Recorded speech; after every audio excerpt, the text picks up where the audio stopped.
Chapter 50, Viva la Revolution. After hearing from Lady Violet that Gray's whereabouts were unknown, we decided to split up and search for him.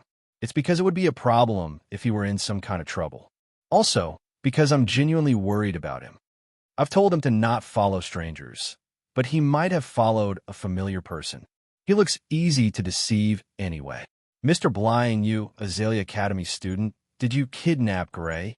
That's both very straightforward and very rude. Yeah, so I tried hitting up suspicious people.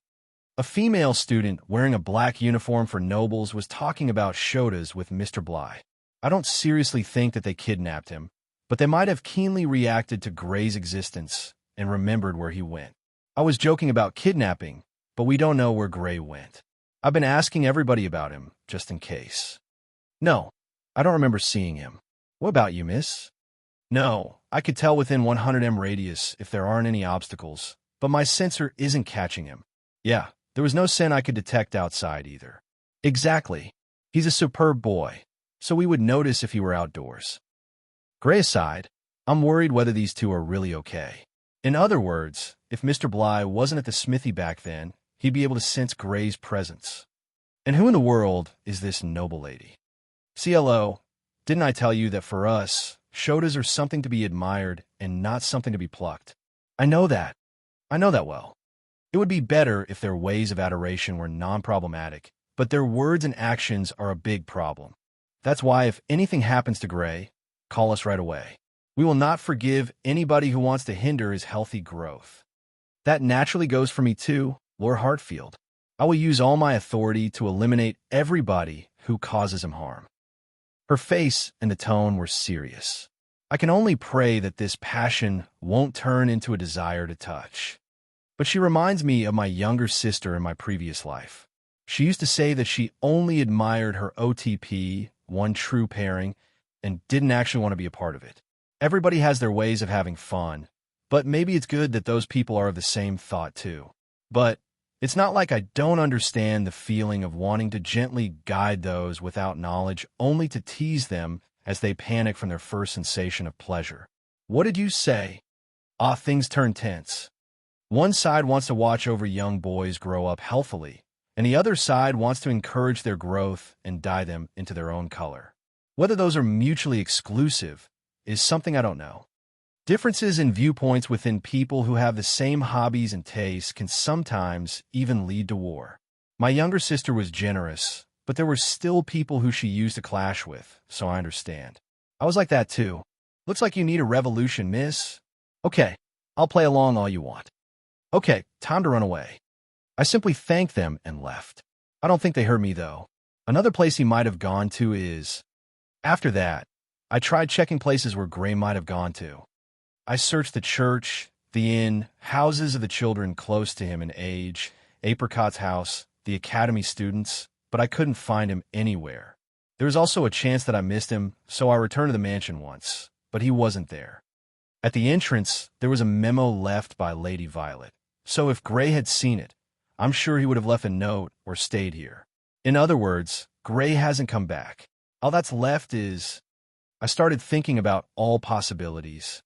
It's fine if he's hiding as some kind of a prank, but when I think about how he might have gotten into an accident, it makes me uneasy. I don't want to think about this being a handiwork of some other person, just like that time with Miss Schwartz, but I still have to keep it in mind. Although Gray is excellent at magic, he's very gullible. Suddenly, I felt something strange. The atmosphere in the mansion that I was familiar with was too different. I don't know what it is, but I just know that something is different. I tried thinking in a positive way that Gray is hiding in a mansion to surprise us, but this sensation I'm feeling is more negative. I took a quick look around the mansion to make sure that my feelings were wrong. As I looked around the needlessly large mansion, the feeling of discomfort receded. I wanted to fully get rid of it, but I just couldn't do it. I looked around mine Gray's rooms, and as far as I remembered, nothing was missing, so I decided that it wasn't a robbery. Excuse me.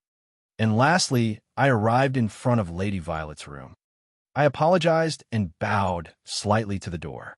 I understand that entering the room without consent is rude, and I'll apologize to Lady Violet later too, but I wanted to confirm something at all costs. I opened the door and entered inside. From what I saw inside, nothing seems to have changed. There are no signs of anybody breaking in, and the inside wasn't ransacked in any way. I was just about to leave the room, feeling relieved that it was just a groundless fear and that I didn't have to stay long inside, when I spotted some papers on the desk. I know that if the content is personal, I shouldn't look at it, so I tried to avert my gaze immediately, but the words that stood out caught my eye even if I didn't want it to. There was a single sentence written on the first piece of paper.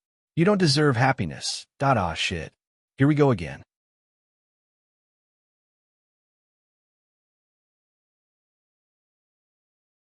If Lady Violet was in front of them in her current state, in other words, as Violet Valentine who has fallen from her former glory, and it made them think that right now they are in a superior position, they might have taken advantage of the victim's authority to act.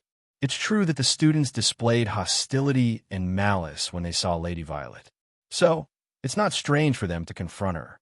"Lord Hartfield, I would like to thank Dr. Ivory for healing my injuries. Do you mind telling me where to find him?" "Baron Hartfield, the vegetables here are very delicious. So would it be okay if I took some soil back to grow them in the academy too? I would also like to be introduced to somebody who would teach me how to grow them. Would that be fine?" "Lord Hartfield, you have it wrong. I wasn't trying to sneak into the hot spring, right? I was simply trying to make a hot spring egg. Yeah, it's fine even if I go into the hot spring. Yeah. But I want to think that all those kids were full of malice. Even if they were, I don't want to believe that they would try to cause harm. However, if I have to doubt them, all of them are suspects. Suspect 4, Azalea Academy students who didn't come to Shiki. The Academy doesn't have all the information about what happened in Shiki yet, but just like how Ash got the information in his own way, somebody else might have also gotten the information about Lady Violet. And they went out of control because they didn't know about Shiki's internal affairs. That's a possibility too. In that case, it would be easy to catch the culprit due to their lack of knowledge of the terrain and the lack of cover-up due to the impulsivity of the crime. But there's a high possibility that Gray won't be safe because of the culprit's agitated emotional state. Suspect 5, Gray, a one-man show, a result of consulting Cyan. In that case, I'll lecture everybody for a long time, but this would be the best possibility. Suspect 6, Miss Schwartz. Miss Schwartz's counterattack. She kidnapped Gray as a start. Let's calm down. It's a possibility, but she wouldn't have left a letter like this. Just in case, I should also keep in mind that Gray's disappearance and the appearance of the letters could be two different phenomena, and if I include bandits who could do this for profit, the suspects increase even more. However, there's a possibility that Gray wouldn't think that they were meeting for the first time and would create a chance for them to act. But still, I looked at the letters that I wanted to tear up right this instant and pretend that they didn't exist. From a middle, the writing became erratic, as if it was casting a curse, but the characters at the beginning were thin and rather feminine. The text clearly showed their love for His Highness and their resentment towards Lady Violet. Were they really unable to forgive Lady Violet that much? You can hate anybody you want. I'm not mature enough to deny that.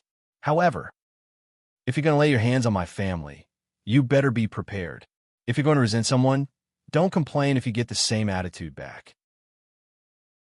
Chapter 52, saying, "I'll protect you" sounds cool.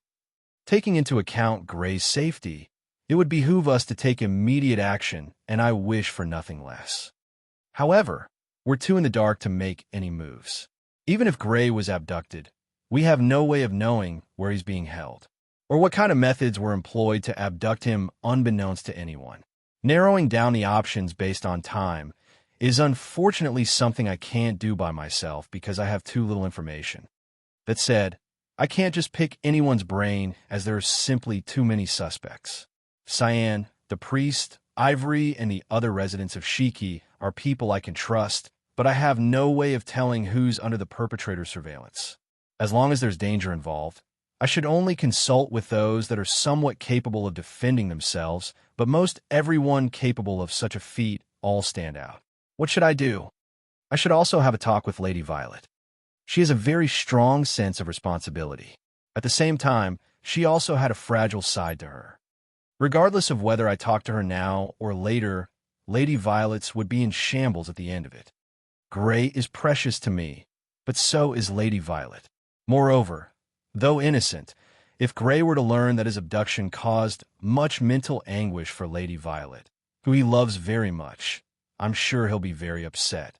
Regrets like, if I had only been more careful, might haunt him after the dust settles on the whole incident. So, tell me, what's our plan? Lady Violet. Actually, wait. As I restlessly paced the room, mumbling to myself, wondering what to do, Lady Violet, who seemed to have heard me rambling, looked at me with a bewildered look on her face. That's weird. I didn't feel anyone's presence until a moment ago. It's almost like she popped up out of nowhere. I see. No way. Did Lady Violet? Did you use invisible dark? What's the matter, Lord CLO? You're saying things Apricot would. Oh dear. Now Lady Violet looks genuinely concerned for me. She came closer with her palm outstretched, but I waved my hands, reassuring her that I wasn't sick. Well, you see, I'm at a loss. She caught me before I had gathered my thoughts, so I'm not quite sure how to proceed. Should I be evasive? But if she finds out later, then she might feel hurt. I don't know what to do. Did you perhaps also not find Gray yet? Neither have I. Forgive me for letting something like this happen, even though I was with him. Lady Violet looked very sorry as she expressed her apology. I could feel her concern for Gray and her regret at causing me concern, and her earnest wish for Gray to be safe. Lady Violet, what is it, Lord CLO? I decided to finally speak with her so as to quell her worries, because I realized that she isn't just someone I must protect, but a family member with whom I must cross life's hurdles together. Please stay calm and listen to what I have to say. I see. I understand the situation. Once I brought her up to speed, Lady Violet nodded, her face serious, which concealed her anxiety. She didn't seem surprised that Gray had come into harm solely due to his connection to her, but appeared calm as she thought of ways to deal with the matter, even as her right hand that wasn't holding the letter was curled up in a fist. Lord CLO, I'm sore. For now, why don't we stop with the apologies? She breathed in, trying to switch gears, and turned to me once more, opening her mouth to apologize, but I cut her off before she could finish. It's true that her past was the reason this situation came to be, but I don't think apologizing to me here is the right thing to do. After everything is over, I'll listen to your apologies and we'll discuss my reward then. Let's just focus on the crisis at hand now. You're right. Lady Violet heeded my words and closed her eyes and took a deep breath. She opened her eyes and focused on the letter, and the look in her eyes changed. The kidnapper is Roshenna, the child of a baron, and she revealed the name of the culprit just like that. It didn't sound like an assumption or conjecture, but she seemed sure, which made me wonder what had led her to the conclusion. Because this writing is the same as letters I and His Highness received before. The reason was much simpler than I had expected. Unless there's someone else helping her, the perpetrator who wrote the letter at the very least seems to be Roshenna, a former classmate of Lady Violet's. Brown hair reaching up to her shoulders and brown eyes. A new noble belonging to a barony, the eldest child of the Rivers family. She seems to have written love letters to His Highness, and letters detailing her arduous love for His Highness to Lady Violet. It really is a surprise that she was able to avoid getting caught all this time. The letters would read, "A bird flees the moment you look away.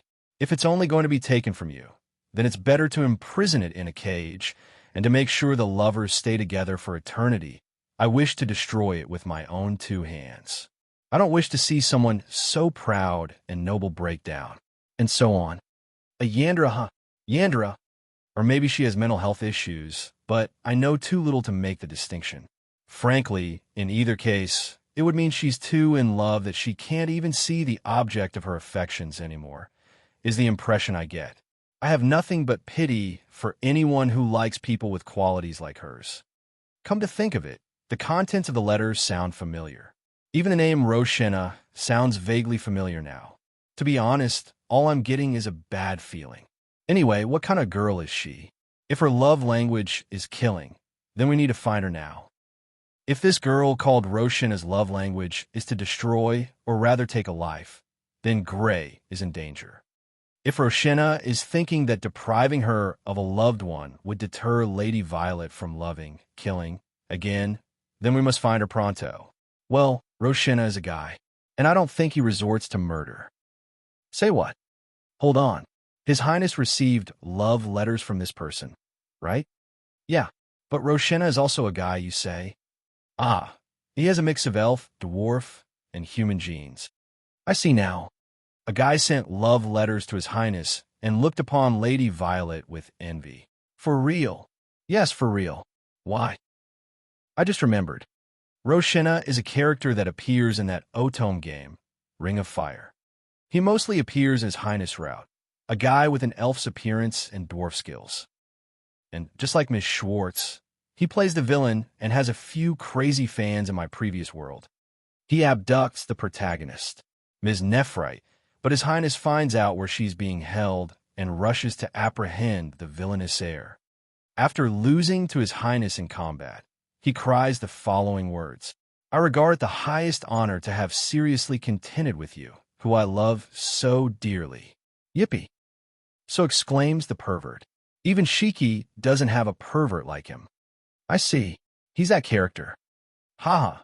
Then there's something I can do to deal with him. Ahaha. Shit. It's him? This is bad in a number of ways. Lord CLO? In the event the crisis is resolved without consulting Lady Violet, protecting her with great care increases favorability with Lady Violet. However, she grows distant. Chapter 53, a possibility that he's not much different from the residents of Shiki.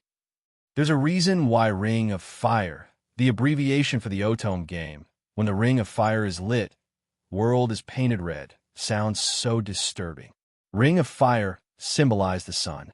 In other words, from the title it can be inferred that the heroine and love interest couldn't see each other because it was dark, but after the sun rose and they could see each other's faces well, they both got embarrassed and their faces turned red. The title turns into something romantic. However, there are a lot of dangerous things happening in this game, and depending on your choices, the characters often die or get seriously injured. Moreover, in most cases, it happens after the characters separate from the main love interest.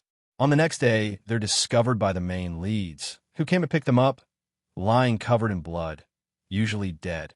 The main love interest who would come to pick up the heroine in the morning would find her collapsed, sometimes even dead. The characters were dyed in red along with the dawn. Thanks to that, fans proclaimed that the bad end was clearly a suspenseful murder scene, prologue, and the game became known as Ring of Fire. And a character called Roshinna Rivers is one of the reasons why the game name is abbreviated as such. He has brown hair and brown eyes. He has a slim figure, and he's around 180 centimeters tall. He's a male student of the same age as Lady Violet, whose specs combine the best features of elves, dwarfs, and humans.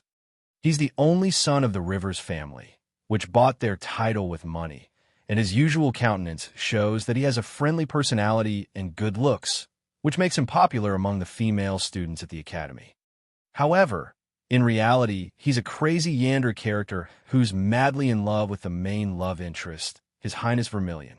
He gets jealous of the heroine when she's in His Highness route and tries to make everybody around His Highness disappear to make him return to his previous solitary existence, while proclaiming, "I won't let that peasant steal you away from me." As a result of that, Ash gets injured, Chartreuse gets hospitalized due to ingesting poison, not life-threatening. Other strange things start happening at the love interest house, which makes him return to his hometown. Once His Highness starts to get anxious, Roshinna ultimately kidnaps the heroine.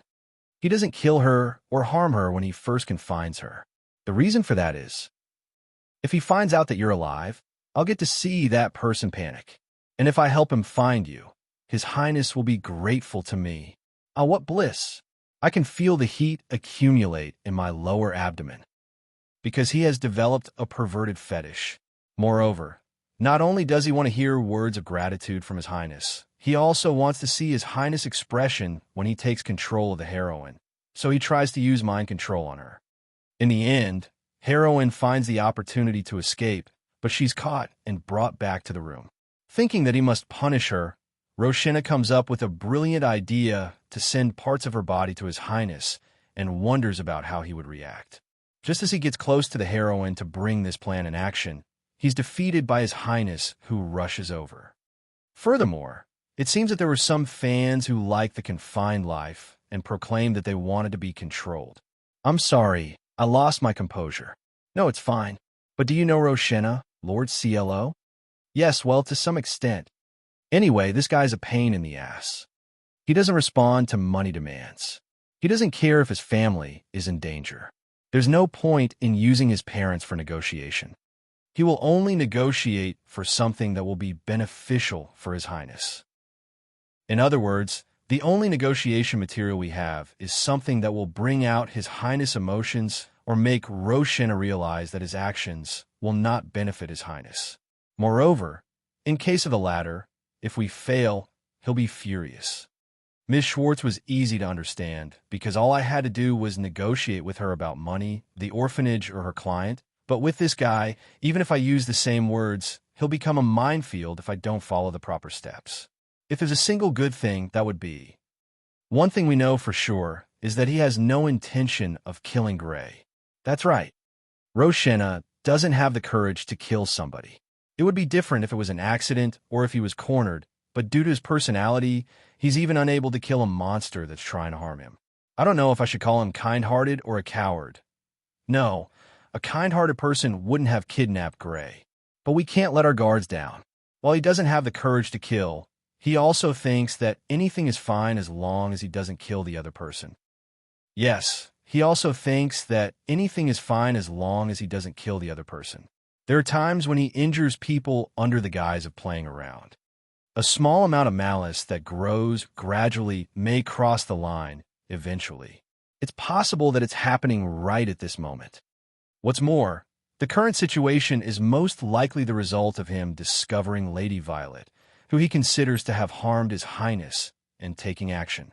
As long as she has no direct connection to His Highness at the moment, I don't know how the other person will act. By the way, why do you know him, Lady Violet? As I was thinking about Roshina, something suddenly made me wonder. Thinking about Lady Violet's personality, she would immediately condemn the sender of the letter as soon as she'd found out their identity. I found out about the author of the letter the day before the duel, and, frankly speaking, I only had the duel in my mind back then. I see. I couldn't pursue her any further. Anyway, let's find out where Roshina is. Do you have an idea? Well, yes. As of now, we don't know Roshina's whereabouts. I can narrow down possible hideouts and escape routes to some extent, but it'll take time to check all of them. But as long as we know who did it, there's something we can do too. Well then, let me show him what happens when he makes an enemy out of Shiki. The sun is setting. Let's finish everything before dawn. Chapter 54, Love. I don't know the details, but it seems that I've been kidnapped. The place I've been abducted to is the cave where Lord CLO was trying to increase the number of my mothers the other day. I'm being held at the back of the cave, locked up in a simple magic prison with magic ceiling handcuffs. I was kidnapped by a person wearing a Azalea Academy uniform, who was taller and more slender than Lord CLO and had some elf characteristics. At first, I thought it was somebody from another town who'd come to report on something related to the investigation, and I was caught off guard. From now on, I'll make sure to not let my guard down, just because the other person is wearing uniform. For now, I must overcome this situation to actually have a future where I can do that. Fufu, I did it, I really did it. I left the letter and captured the secretary too. I wonder what kind of expression His Highness Vermilion will make if he finds out that I trapped that woman. Fu! The man in front of me, who had been muttering incomprehensible things in front of me, has been muttering similar things since a while ago. Vermilion, if I remember right, he's the third prince and Milady's former fiancé. I don't really get it, but this person seems to have kidnapped me because of the third prince. In that case, the possible reason for kidnapping me could be: was my kidnapping related to Lord Vermilion? After I was able to confirm the situation I was in, I stopped acting like I was sleeping, sat up, and asked my kidnapper, As a result, he trembled for a moment as he realized that I was awake and looked at me slightly panicked. At first he checked on me, but when he saw that I couldn't escape, he felt relieved and answered my question. "Oh, sorry for suddenly kidnapping you, boy. This isn't enough for an apology, but I will say that the answer to that question is both yes and no." I was confused by his unexpectedly friendly demeanor, but I must not let my guard down. If I get too emotional, I'll lose because I can't resist. Since I can't use magic and my physical abilities are far inferior to Lord CLO, in the worst-case scenario, I might end up losing my life. First, I must organize the information I have and utilize it. If I can't resist, then I don't have to. It's not like I absolutely can't do anything. I should do something I can, instead of doing nothing and only waiting for the help to arrive. What does that mean? Fufufu, you're quite calm, boy. Your parents must have taught you well. That's why. Out of respect for your attitude, I'll answer you. The person who kidnapped me stood in front of the prison, opened his arms wide, and looked up at the sky. I felt strangely nervous as I waited for him to speak, as his gesture looked as if he was worshiping a higher being. What was this person trying to achieve, even after going to the lengths of kidnapping me? I love Lord Vermilion. I don't think that's what I asked. That sparkling red hair, beautiful violet eyes that could even overshadow jewels. The one and only solitary existence whose voice, arms, legs, muscles, physique, gestures, size, academic ability, athletic ability, magic and mana put him above everybody else. Just remembering it makes me excited. So excited. Again, I don't think that's what I asked. I was fine with just watching over him from the shadows. It was enough for me to be spoken to from time to time, having my name remembered after getting good grades, and sending him letters to let him know about my love. While I cannot reach him now, one day I want to stay by his side. So this is just a part of that process. Like I said, that's not what Wait, did this person say he loves Lord Vermilion? Lord Vermilion is the third prince, and he was supposed to have become a lady's husband before Lord CLO. In other words, he is a man. If this person loves him, it means that my kidnapper wants to be in a romantic relationship with Lord Vermilion, in a same-sex romantic relationship. What? Isn't love like that's something that is only possible between biological men and women? Thought you're too naive, boy. That is a trivial thing in the face of true love. My love for Lord Vermilion can easily transcend biological sex. How can this be? I have learned of a shocking truth that I didn't know until now. I see. So love can transcend not just the age gap, but also sex. True. Just like how race is irrelevant when you're in love, so is biological sex. In fact, the person in front of me is in love with a man despite being a man himself. Now that I see a live example in front of me, I can't deny it. No, wait. In that case, there's something I have to know. If biological sex is not an obstacle for love, then tell me. Don't tell me there's a possibility that I could be in a romantic relationship with Lord CLO? Lord CLO? Oh, you mean your master. It's highly possible, boy. Don't worry. The first step is scary for everybody. There's no need to be scared. Come on, take a step forward. I cannot believe this.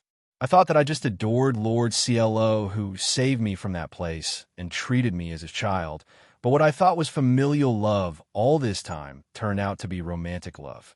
That's not good, Gray. Lord CLO is already married to Milady, who's also my mother. Lord Green also said that cuckolding is wrong. I have to lock away my feelings. My feelings are meant to be suppressed. They shouldn't exist. Lord CLO is a married man, and he's also my master. Those feelings shouldn't exist. Do not be afraid, boy.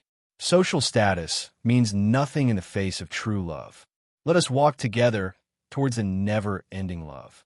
What is with this person's words? They mysteriously reach the depth of my ears. It makes me imagine that everything he's saying is right. No, this is probably a case of Stockholm Syndrome I read about in a book. I love Lord CLO in a romantic sense, and, I want to be ensnared. Is that really how I feel? Anyway, falling in love with him is unacceptable. Cool. I would never get into a romantic relationship with Lord CLO. Fine.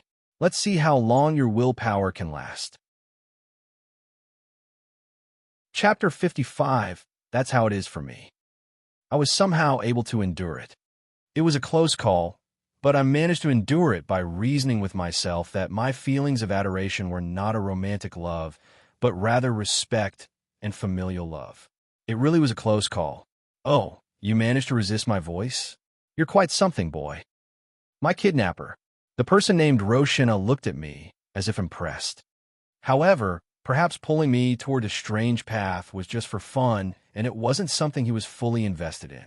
He merely expressed his pleasant surprise at me rebelling against his voice, and soon turned his attention away from me, turning towards the entrance of the cave. It looked to me that he was confirming that the sun was setting from the light coming in from the cave entrance. There are traces that she read the letter. Well then, what will that woman do?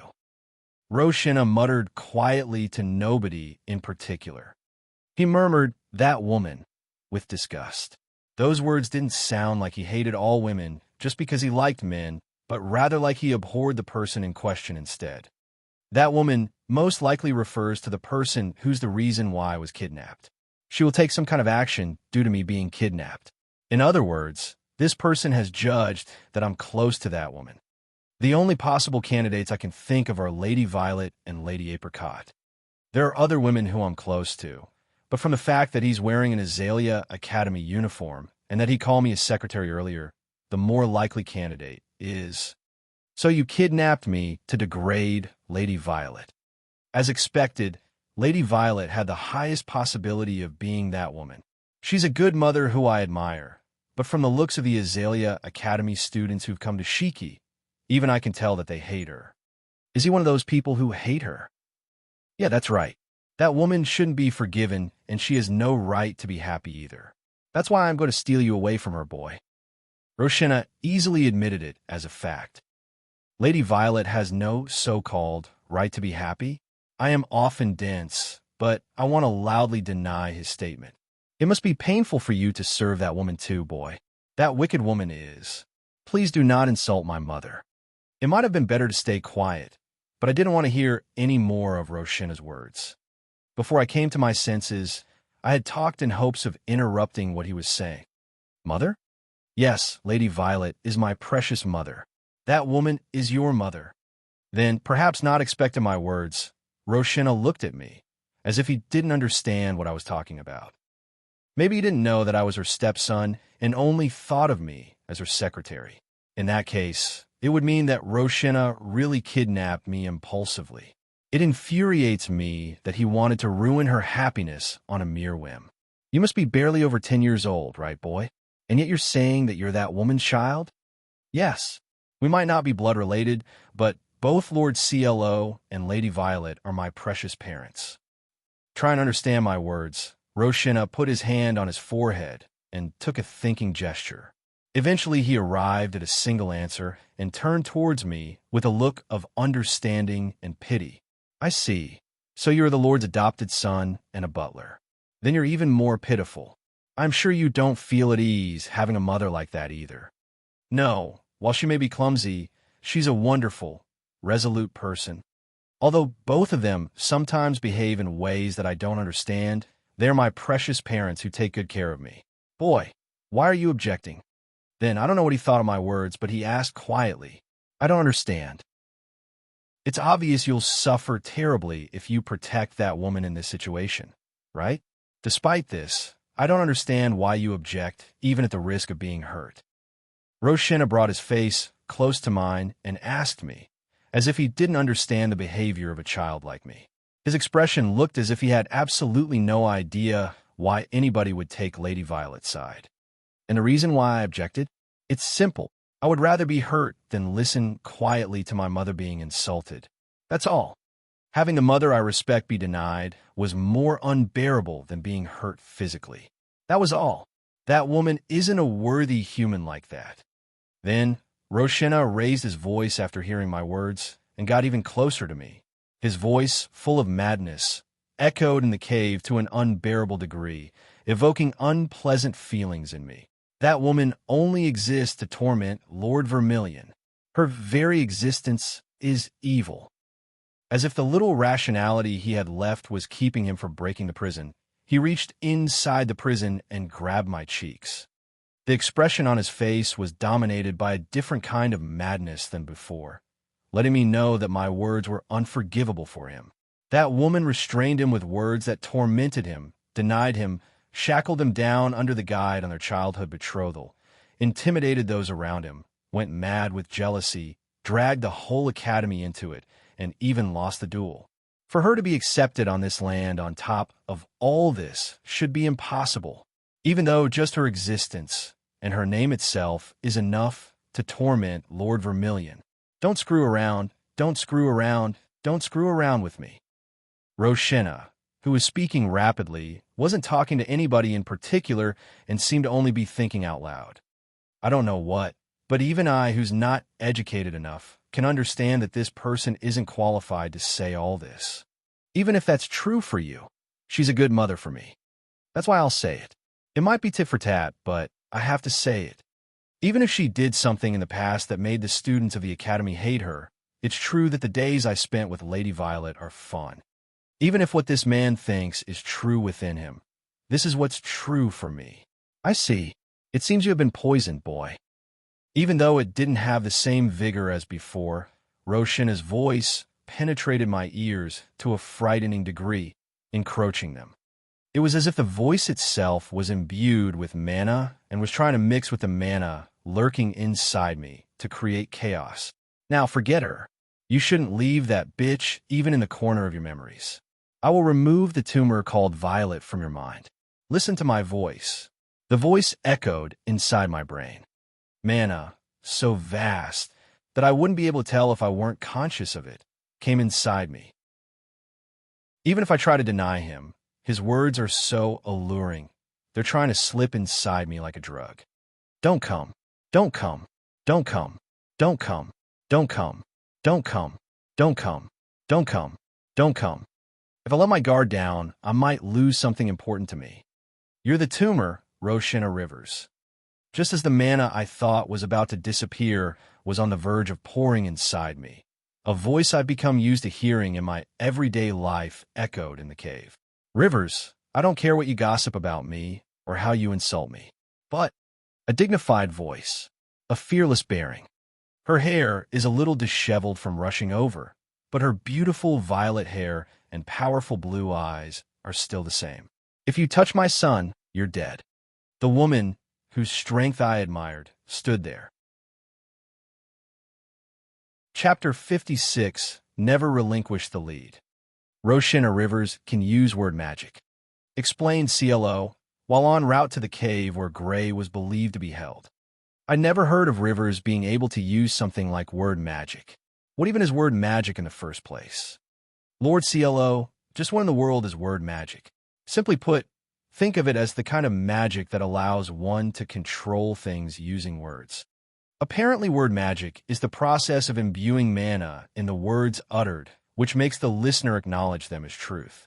It seems animals and monsters can be ordered around using word magic. Is it similar to what Ms. Schwartz was capable of? No, she had monsters help her by communicating her thoughts to them.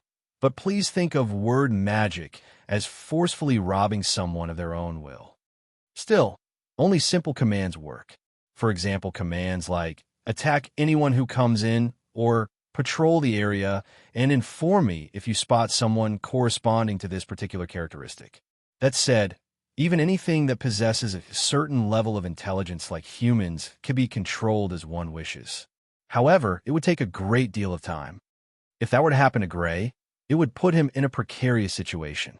I have no idea why Lord CLO is privy to details concerning Rivers' magic that even people at the Azalea Academy didn't know, but Rivers' magic encroaches on dangerous territory. We must rescue Gray ASAP. Apricot, can you track him? It's possible if we track the traces of the magic we caught whiff off earlier. I told the priest to inform Cyan, Robot, and also Brown to follow after us. Got it. I'll make him rue the day he decides to lay a hand on my son. Come on, let's go. You. The moment he spotted me, Rivers let go of Gray and turned around to face me with his face filled with hatred. Back at the academy, He always had a smile on his face and treated everyone with kindness, uncharacteristic of a new noble. But no trace of that could be seen in his countenance anymore. So, this is his true nature, a Yandere, if I were to borrow Lord CLO's words. Anyway, I wonder if the aggressive demeanor and bloodshot eyes are the true Rivers. You dare show your face to me, Violet Valentine. It's Hartfield now. Get right. Who cares? Rivers used fire magic, which I've seen him utilize back at the academy. Fire dwells in both his hands and feet as he looks at me menacingly. Maybe it's because he's taken leave of his senses, for he ran his fiery hands across his cheeks and spun his words like he was spewing curses. Finally we meet. You not only troubled Lord Vermilion with something foolish like a duel, you also had the nerve to live in a place like this and be happy with a family. Oh, I see. I'm not particularly pleased to see you, but I'm glad if it makes you happy. Cut the crap. I certainly sense some magic imbued in his words. It's not just because of River's words reverberating through the cave, but it was as if the words themselves carried weight that it made my body go stiff. You are obligated to spend your life atoning for what you did, and you have no right to live happily. That's why I kidnapped Gray to throw me into a pit of despair. Exactly. The flame on his limbs flared up intimidatingly. That's quite the inhuman obligation. It's not as if I'm some kind of enslaved criminal, though I might as well be one to Rivers. Sorry, while I intend to make amends for my past sins, I don't intend to let it rule my life. What did you say? Did you not hear me? I will live my life happily, shamelessly so. You have no place in it. But Gray does. If I were the same person as before, I would have secured Gray's safety in exchange for mine. If he had threatened to harm his eyes, ears, or one of his arms, I may have resorted to negotiation. However, I'm different now. Just as I said to Ms. Robot, I will live happily with my head held high. For which I need Lord CLO and Gray. To be happy, I need my family that smiled at me. I don't wish to lose them. I could go on, but isn't it hot, your face? I'll kill you. I thought you wanted me to atone for my sins. I'll kill you. I tried to poke the bear, but he was already far beyond the reach of my voice, as he was openly displaying his resolve to attack me. Okay, it doesn't look like he's going to harm Gray. I had a different plan in mind to deal with it if he had, but now I can put an end to this by taking on Rivers. Well then, Rivers' word magic is cause for concern, but as far as magic prowess goes, Rivers fell into either the upper intermediate or lower advanced category. So, there's no way I'd lose to him. Don't let your guard down. Keep an eye on Gray. I need to be the one to resolve the problem I created. Kill that woman. However, Rivers completely dashed my expectations. It was as if he was calling out to someone else who was present. I wonder if he's calling for the monsters outside the cave. Unfortunately for you, Lord CLO and the others should have subdued. What? Then, but contrary to what I thought, I could hear heavy footsteps approaching me. I couldn't make out what it was in the dark, but once it got near River's flames, I could see its appearance, even if against my will. Gross! I and Gray spoke at the same time, which reverberated through the cave like an echo. Come to think of it, Lord CLO did warn us that even monsters can be controlled through simple commands, and the longer they are trained, the more complex the commands they can carry out. Meaning, depending on the time spent, the stronger the enforcement of will on the monster. That said, this is still taking it too far. Charge. Lord Vermilion, Orc number 7. Slaughter that woman with that noble face of yours. Jaya. The monster that appeared was an orc, a C-class monster. It was somewhat lacking in intellect, but its well-built physique resulted in growing reports of victims every year, and it could truly be a good representation of monsters in general. But that's still okay. Though it would be hard for me to take on both Rivers and the orc at the same time, I can still buy time until Lord CLO and the others outside join me. I just need to make sure to keep Gray away from harm. However, I do take issue with the monster's appearance. What if it pops up in mine and Gray's nightmares? What the hell, Rivers? That's right. The face of the orc is a carbon copy of His Highness. Swole with green-colored skin, tall enough to reach the top of the cave, but its face was disproportionately small and that of His Highness. It looked like the two had been forcefully combined together. Yeah, it's exceedingly gross. Don't worry, you won't be dreaming anymore. Go, Lord Vermilion, Orc number 7. Take off. Jaya! I'm sure it's not just my imagination that the orc's roar felt more sad than chilling. Question: judging from how he's modified a monster to do his dirty work, would it be right to assume that Rivers doesn't have the guts to kill or finish off a person or monster? Answer: please be patient. Everything will be clear later. Chapter 57. A Perverted Muscled Macho Man. Rivers, you bastard. How could you put your beloved's face on an orc? Do you really love His Highness? What are you talking about? Isn't this proof that even a stupid monster can become a wonderful being with Lord Vermilion's face?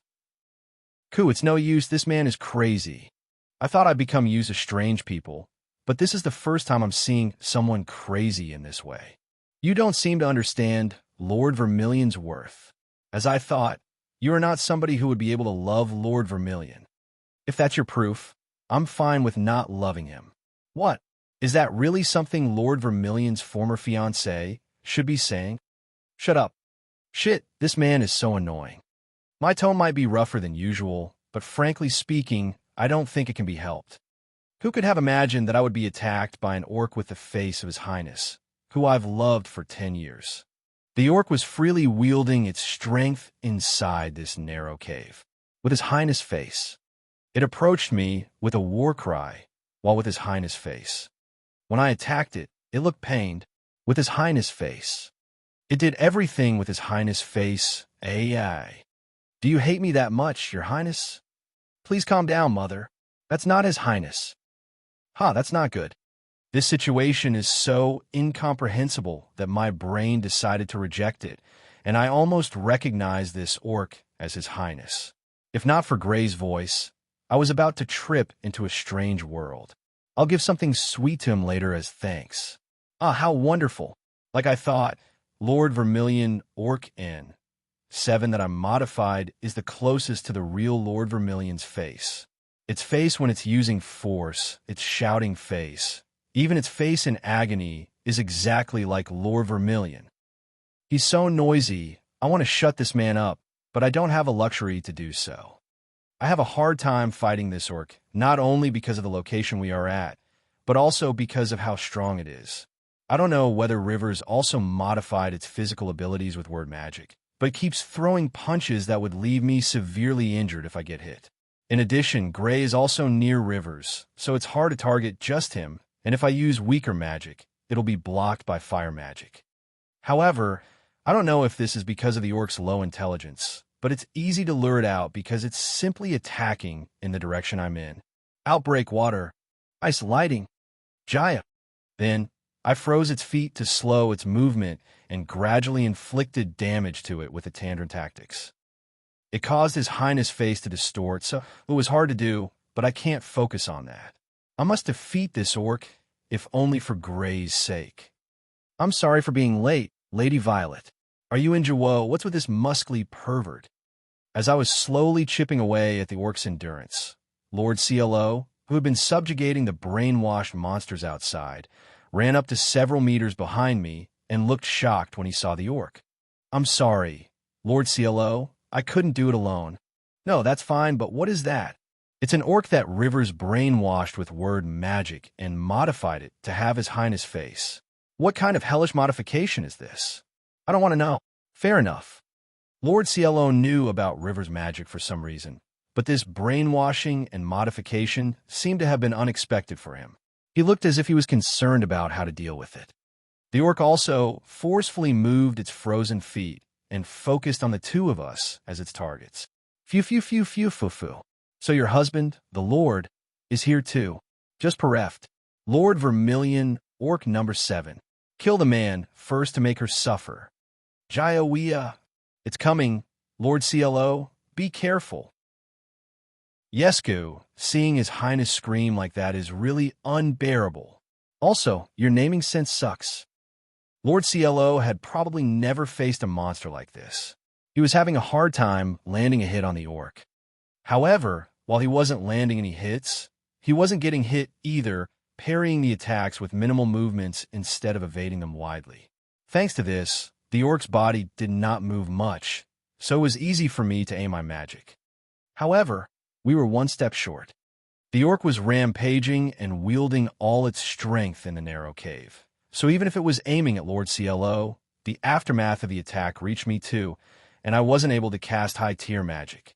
In order to defeat it, I have to move away and cast high-tier magic. Fu. Now mow him down, Vermi. Flash. The moment Rivers was about to issue another order, an attack that had turned into a beam of light struck the orc. Why are you here? Short, dark green hair and sharp, almond-shaped eyes. A former classmate with one of the best physical abilities at the academy. Chartreuse had clearly damaged the orc's torso. Rivers, who looked confused by the arrival of the unexpected reinforcement and the state of his orc, showed a clear weakness. Tisk, it's not stopping Lady Apricot. Stop with that name. Set Thanatos. Then, Apricot, who had finished casting the spell, followed up with an attack on the orc's body with a dark magic that I had never heard before. The orc's body was pierced through from the wound inflicted by Chartreuse's flash, tearing its body and inflicting an obvious fatal wound to it. After confirming that it had been shot through, Chartreuse, who approached the orc without relaxing his stance, tried to confirm whether it was alive or dead. He took a clear look at the orc's face. Perhaps he couldn't see it well until now because it was dark inside the cave, but Chartreuse's face was filled with shock. Your Highness, why are you on the orc's body, H? Did I defeat His Highness who had transformed into a monster? His Highness, you say? Did I just kill a royalty? Oh, Lord Vermilion, orc number 7. No, Lord Vermilion 1. And agonizing cries resounded. What am I supposed to do with this? Chapter 58. The Assembly of Fighting Force incurs wrath. Hail Amitabha Buddha. Hail Amitabha Buddha. Rest in peace, former orc. Lord CLO had clasped his hands together in front of the orc while chanting words I didn't understand. I'll ask him what he was doing later. But for now, I have to calm down these two who've been looking at the orc's remains with an expression I've never seen on their faces before. Calm down, Apricot, Calvin. This orc was modified by Rivers. It's not His Highness. Is that true, Lady Violet? You're not lying just to console me, right? Yeah.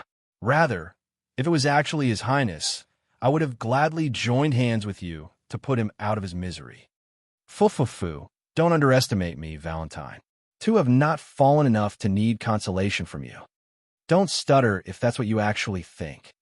Wait, does Chartreuse still think that the orc is His Highness? He's shaking as if he's done something deserving of death. No, it's true that this orc has His Highness face, and if I were in Chartreuse's position, I might have reacted the same way. How dare you? How dare you kill Lord Vermilion? How could you kill the orc with the face of my beloved Lord Vermilion? But he's beautiful like this too. Really? All right, now that the orc is gone, it's time to silence him.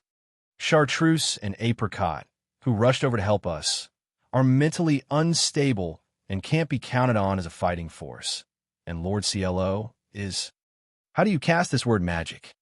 Lord CLO was looking at the orc's corpse as if he had noticed something. Until a while ago, he was creeped out by the unbalanced-looking orc, but now he looked as if he had some questions about River's magic. However, he immediately realized that it wasn't the time for it, and turned to face Rivers. Roshenna Rivers, you have no intention of being caught quietly, do you? We came here after subjugating monsters in the vicinity. You understand the difference in our strength, right? Lord CLO told him that if he stayed obedient, his crimes would be lighter. Though, he would need to raise his hands to avoid provoking further action, and showing that he has no intention of attacking. Lord CLO was trying to avoid making Rivers feel cornered so he wouldn't attack Gray, as if hoping to go through to him as much as possible with a conversation. Not yet. It's not over yet. I've gathered all my forces for this day. Besides, My war magic works on the half-dead too. Wake up! But his attempt ended in vain. Rivers increased the fire that dwelled inside him and gave an order containing stronger mana than I've felt until now. Then, the orc, which should have been mortally wounded, moved slightly and tried to get up. I couldn't sense any will behind its actions. It was literally just a moving body. Lord CLO. Yes, this presence is the same as before. In addition, the presence of monsters around us was becoming stronger. Perhaps I'm sensing something strange mixed in, because there are some monsters here that are being made to move forcefully like the orc, even though they shouldn't be able to move. Just how crazy is this guy? Phew, phew, phew, phew, phew, phew. I don't have to defeat you guys in a battle. I just have to buy enough time. Boy, if I have you, they can't touch me. You? Rivers laughed loudly and approached the makeshift prison where Gray was, while Apricot and Chartreuse panicked at the change in the situation. They quickly took a stance to intercept him. I also turned my gaze around to try and grasp the monsters approaching us from the surroundings, trying to understand them as much as possible, assuming that Cyan will do something about the surrounding monsters. I see. You were going to set them on Lady Violet. You would be setting all your fighting force on her. Lord CLO was the only one who didn't change his stance, only lowering his arms and muttering something quietly. He checked the surroundings. Then he confirmed that the orc was standing between us and Rivers. Sorry, orc. He literally kicked the orc away. Huh. Instead of floating up, the orc's body glided straight about 10 centimeters off the ground, as if it was a light object that had just been thrown. It hit the wall next to Rivers, opposite of where Gray was. The aftershock echoed loudly inside the cave. Everybody lost their balance, unable to stand properly. In that moment, only Lord CLO kicked off the ground and quickly closed the distance between him and Rivers. Donamo. Too slow. Faster than Rivers could compel him to act with word magic, Lord CLO grabbed Rivers by the neck with his right hand. He then tightened it so that he couldn't speak. So quick. Lord CLO's speed in that moment was so fast that it made Chartreuse become wary of him despite being his ally.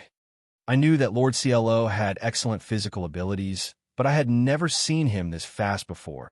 Lady Violet or Apricot, can either of you use silence? Sir Chartreuse, I'm sorry, but can you dispel the prison and put Gray's magic sealing handcuffs on Rivers? Whenever Rivers tried to cast magic, Lord CLO would tighten his hand and block him from invoking magic. He did so while making a request to us in a calm voice, once which I have never heard before. Chartreuse and I were dumbfounded, but only Apricot understood the situation and approached Lord CLO to cast silence on Rivers. Is she used to this? Although it took us a little time to wake up, we followed Apricot's suit and approached the prison to dispel it and remove magic sealing handcuffs. Should I ask Ms. Nephrite? The words Lord CLO muttered quietly were drowned out by the surrounding noise. Chapter 59, just getting started. Gray, are you all right? After destroying the cell bars and placing the magic sealing handcuffs on Rivers, the first thing I did was check on Gray. Yes, I'm fine. Thank you, M.O. Lady Violet.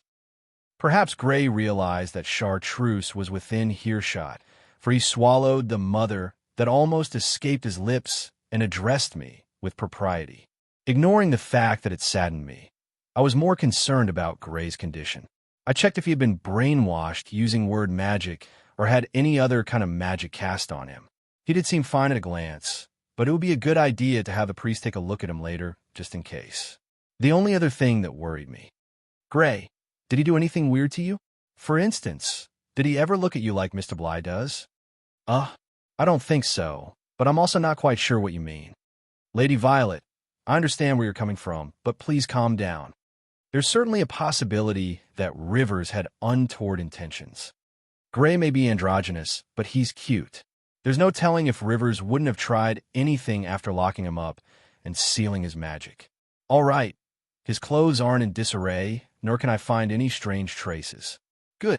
Valentine, it's all well and good that you're concerned, but would you pay more attention to what's going on around you? It's Hartfield. I'll admit you have a point. While I was preoccupied with Gray, Chartreuse chastised me by way of caution. Right, as a result of Rivers ordering all the monsters, including the ones in the vicinity, to wake up, the monsters under his control were running wild. There aren't any approaching this place, meaning Miss Cyan and the others are dealing with them. So we are fine for now, but there's no saying when the monsters will come at us too. I need to be vigilant. Roshenna, spit out the details on how many and what kind of monsters you let loose. Lord Cielo drew closer and attempted to extract information from him, but he gestured as if greatly exasperated that the silent spell I cast on him had rendered him mute even if he wished to speak. His face pisses me off. The effects of the spell have worn off by now, and I'm sure you can speak. I don't know what went through Lord Cielo's mind after seeing his response, for he sighed and punched the closest wall of the cave, and when his fists sunk into the wall, he pulled out a rock and crushed it to bits. Upon seeing which, Chartreuse took on a defensive stance against Lord Cielo. I see. I suppose there's no other choice if you won't talk. In the process of apprehension, my hand slipped and you got hurt. At least that's how the story will go. There really is no other choice. If you thought a simple threat like that would work on me, I'll pull out all the hair on the orc's head before your very eyes. After which, I'll proceed to doodle on its head. All right, I'll comply, so please don't. Rivers folded just like that. Lord Cielo is great at hitting someone where it hurts. Based on the information we got from Rivers, we subjugated the rest of the monsters and moved on to undoing Rivers' brainwashing. We regrouped with Ms. Cyan, the priest, and the others. After sharing the information with them, everyone did their part in making sure Shiki would remain unharmed. Seeing as how this whole incident was orchestrated by an Azalea Academy student, Ash and the rest of the students also helped out in dealing with the aftermath. I never imagined you could go this far, Rivers. TSH. In the middle of the cleanup, I requested Lord Cielo to be put on guard duty for monitoring Rivers. I really needed to have a conversation with him about the kidnapping incident.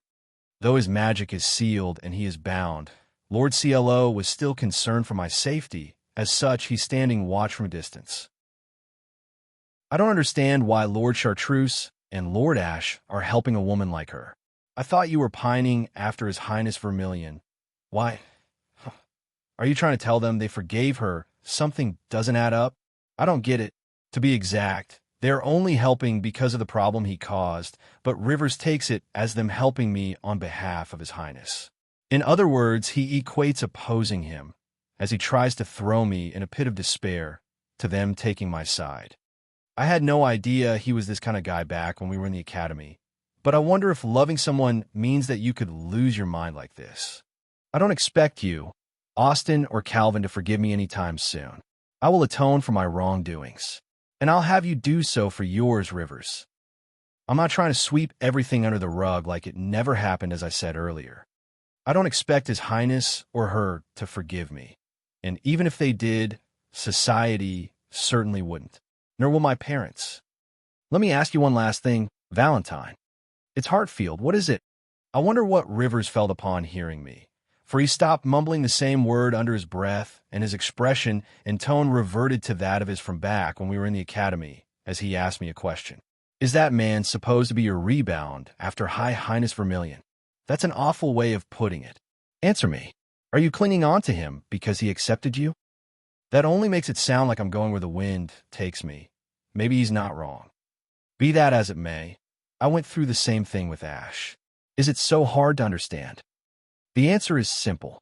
His Highness never loved me till the end, but that doesn't take away from the fact that I loved him or that I love Lord Cielo and Gray, that they are both precious to me. Because if I keep letting my past bog me down and refuse to look forward, I might end up making many people miserable. I see. I don't know how he took my answer, and he might still be feeling hostility towards me, but Rivers responded as if convinced. It's hot.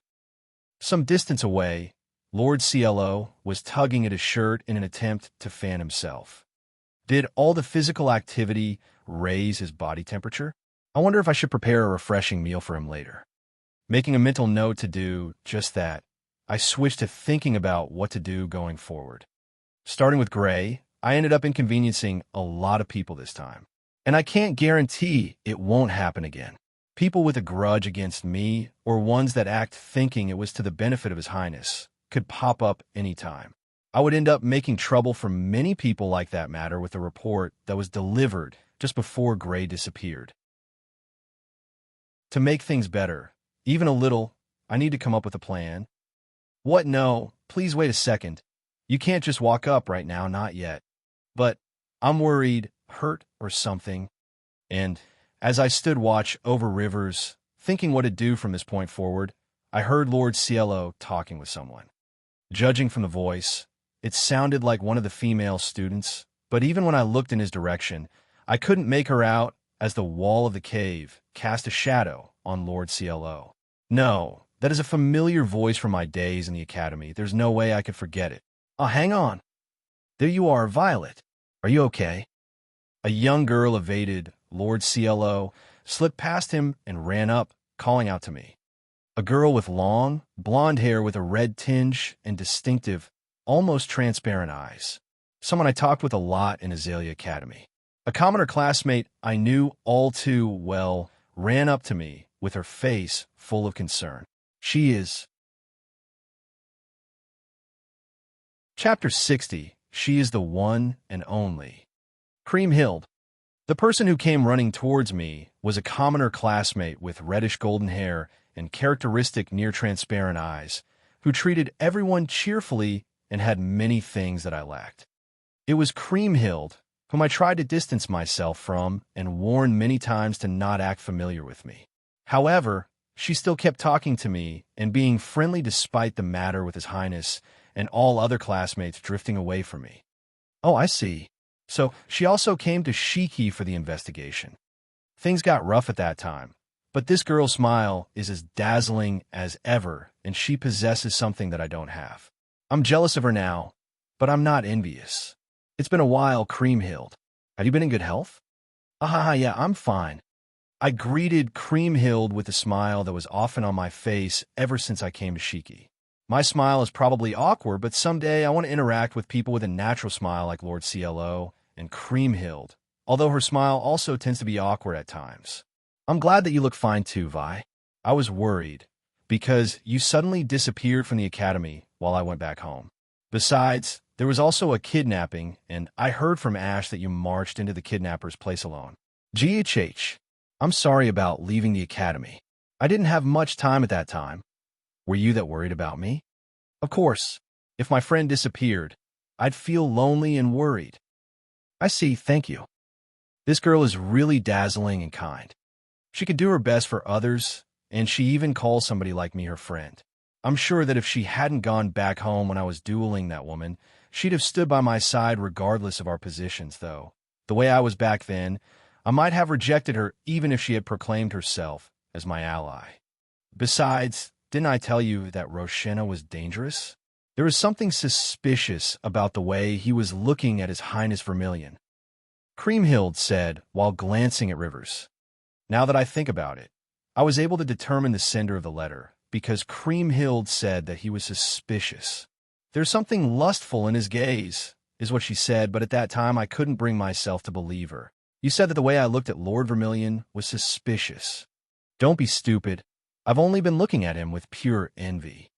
I don't think it counts as pure if that's your own evaluation. She's absolutely right. Would somebody who looked at him purely with envy change an orc's face to that of His Highness? No, calm down, Violet. That's impossible. Oomph. You wouldn't understand my feelings of respect. Then what would you think if I said, I think of myself as a pure, pretty maiden while winking? Would you think that I was pure? Even if it was a fact, the moment you become aware of it, you're no longer pure. That's how it is. Rivers hung his head at Creamhild's words. She shows this kind of side sometimes. I don't know if I should call her strong or tough. Please wait. Then, somebody called out to us while we were talking. When we looked at the questioning person who had called out to us, we found Lord Cielo with his hand on his forehead, desperately trying to understand the situation. Excuse me, may I ask a question? Is she, not the person who you dueled at the academy, Lady Violet? A duel? Are you sure you don't mean a mock battle during training? Yes, I'm talking about a duel with His Highness at stake. You're wrong. There is no reason for me to duel Vi. Why does Lord Cielo look as if he can't make a sense of what's happening? Besides, I would never challenge her to a duel. It's not like she ensnared His Highness and the others just like that woman. Is it like this? Did you misunderstand that Kriemhild was the person I dueled because she also uses alchemy magic? Oh, I see. That girl also uses alchemy magic just like me. The opponent I dueled also used alchemy magic like Kriemhild. Since Lord Cielo only knows that I dueled a girl who uses alchemy magic, and because alchemy magic is also rare, Lord Cielo must have mistook Kriemhild for my opponent. Maybe the female student who wanted to see me was Kriemhild. That's why he said it was a girl who was involved in the duel. You're right. Now that I think about it, I might have made a judgment without knowing her well. So, that's why you were reluctant to let me meet Vi. Now that I think about it, I haven't properly introduced myself to you. As expected, she's the one who wanted to meet me, and Lord Cielo was trying to divert her attention and avoid letting us meet. Does that mean that my duel opponent hasn't arrived in Shiki? Although I'm sure we'll meet again someday. My name is Kriemhild Nephrite. I'm from the countryside from the outskirts of the kingdom, and I'm good at alchemy magic, but I'm still in training. I'm 148 centimeters tall, but nowadays I've been thinking that I'd like to be a little taller. I'm also technically looking for a boyfriend. Honestly, I'm envious of Vi because of her height and her husband. Pleased to make your acquaintance. Yes, pleased to meet you. Giving a salute that didn't suit her, but she introduced herself in a way that gave a good idea of her personality, despite not being asked. She said that she wanted to be taller, but I don't think she cares about her height too much. If I remember correctly, she once said something about using it to her advantage because she could look up naturally. Kriemhild, as a lady, I don't think it's appropriate to appeal that you're looking for a partner. No, Vi. Love is war. If I'm not proactive, a good partner will quickly be taken by somebody with higher specs. I think you get hit on quite a lot, though. Kriemhild is cute, and she has many male friends, including the nobles. So, I think she's hit on quite often. At that time, I thought that she was acting improperly, but now, I think that it's a part of her charm, so I think she'll find the good partner she's talking about. Even if you say that, I'm often told you're a good friend, but I can't see you as a woman. Who said that? You're overflowing with feminine charm. They say that it's scary to see me make bombs with alchemy magic and kill monsters. You think the same too, Vi. It's true that her physical abilities are a little above the average human girl, but in terms of combat abilities, if she can use weapons made with alchemy magic, she's honestly strong. Even her lovely ahaha smile can be seen as her maniacally laughing if she does it in the middle of the battlefield while killing somebody. That's why I was happy when Mr. Khaki confessed to me. Anybody but that man. Tell him that you'll blow him up with a bomb if he approaches you again. He'll probably survive it, though. Do you have a grudge against him? Or more importantly, he'd survive it? I don't have a grudge against him, but I just know that that guy isn't a good choice. And I have enough faith in his mysterious durability to know that he'd survive after being hit by a bomb. Oops, I have to do something about the monsters that are being controlled. Now that I've confirmed that you're fine, I'll be going, Vi. Let's talk later. Yeah, talk to you later. Kriemhild waved and left with the same carefree smile. I wonder if Lord Cielo would be happy if I acted like her. Maybe I should try it next time. What's happening? Was it my misunderstanding? The only thing that bothered me was the fact that Lord Cielo had. There was a complicated expression on his face. Don't tell me. Are you cheating on me, Lord Cielo? Absolutely not. Author's note. Kriemhild Nephrite. Cream-colored hair and near-transparent nephrite-colored eyes. Cielo didn't misunderstand anything. She's the real heroine of the Otome game. When the ring of fire is lit, world is dyed red. However, she seems to be close with Violet, the Villainess. She has no default name in the game. The one friend Violet mentioned in Chapter 6 was referring to her. She can use alchemy magic, which is rare in this world. Chapter 61. Is it a deviation or are we fine? The girl I know is positive and straightforward. The girl I know is someone who would fall deep in love. A love that transcends social status with a noble or the future king. She would protect her loved one from an assassin, improve her alchemy magic with the help of her love interest, and borrow the strength of many people to defeat the sealed dragon to save the kingdom from the crisis. She would have her feats acknowledged, sometimes even becoming a princess or a court alchemist. It would be different if I was simply told that she was different from who I knew. Somehow, I was feeling a different kind of discrepancy, as if somebody else was sitting in her position, as if paint had been spilled into clean water. There'd be no problems with this change because the shape would remain the same, but I shouldn't leave it alone. That's how I felt. She was definitely strong and excellent. In Azalea Academy, only 2 people, including her, could use alchemy magic, and she had a promising future ahead of her as one of the best alchemists in the kingdom. While many people, mostly nobles, frowned at the way she treated nobles and commoners equally, those who knew her well would say that this was a part of her personality that shouldn't have been discarded, even if it meant creating more enemies for her. That was the kind of small human girl she was. That's the way she is. While she may seem unstable in a way, she has the strength to overcome obstacles. That was Ash's opinion of her. Yesterday, I was busy dealing with the brainwash monsters, and today, the students are going back to the Azalea Academy. So, I asked Ash about Ms. Nephrite, Ms. Creamhill, while doing a report.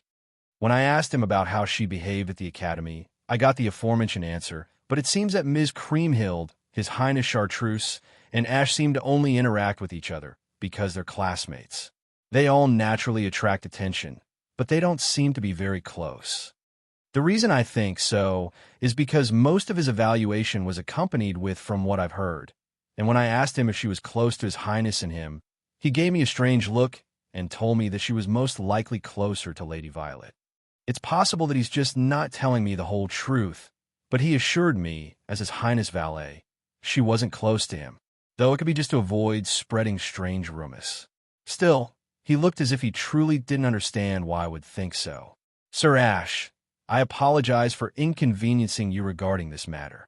No, it's an unforgivable scandal that a student of our academy would commit such a crime. I am the one who has to apologize. Please raise your head. Ash bowed to me apologetically. Considering our social statuses, it's unthinkable for a marquis like Ash to bow to a baron like me, and knowing his personality, it's even more unthinkable. In Ring of Fire, unless you're in Ash's route or the true route, he's the type of the person who'll only apologize on the surface to somebody who's of lower status than him. Even if he were in a bad position, he would only apologize shallowly, make enough amends so that other people wouldn't be able to complain and get it over with. He would never truly lower his head to anybody. I only swear loyalty to His Highness and the royal family. It's impossible for me to lower my head to anybody other than them. Although you can't tell at a glance, his personality is embedded with the status system of the noble society, even though it is not obvious at a glance.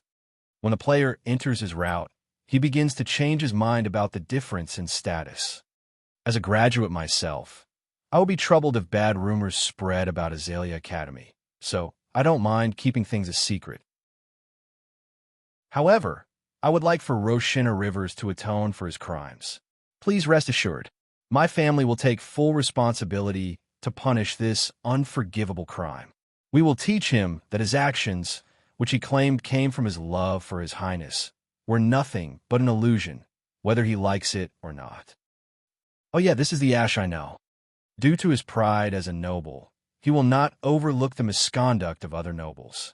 Roshina will be punished in a fitting manner, and the Rivers family will fall, in a way that cannot be mentioned. Rip. Okay, I will leave it to you. Please be gentle with him. I know.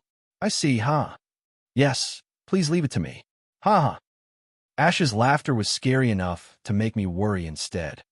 Meanwhile, I also have to keep in mind that Roshina could be Ash's assassin, but from the looks of it, it would be hard to get close to the captured Roshina. By the way, Baron Hartfield, Vale, no, there is one thing I would like to say. Yes, please go ahead.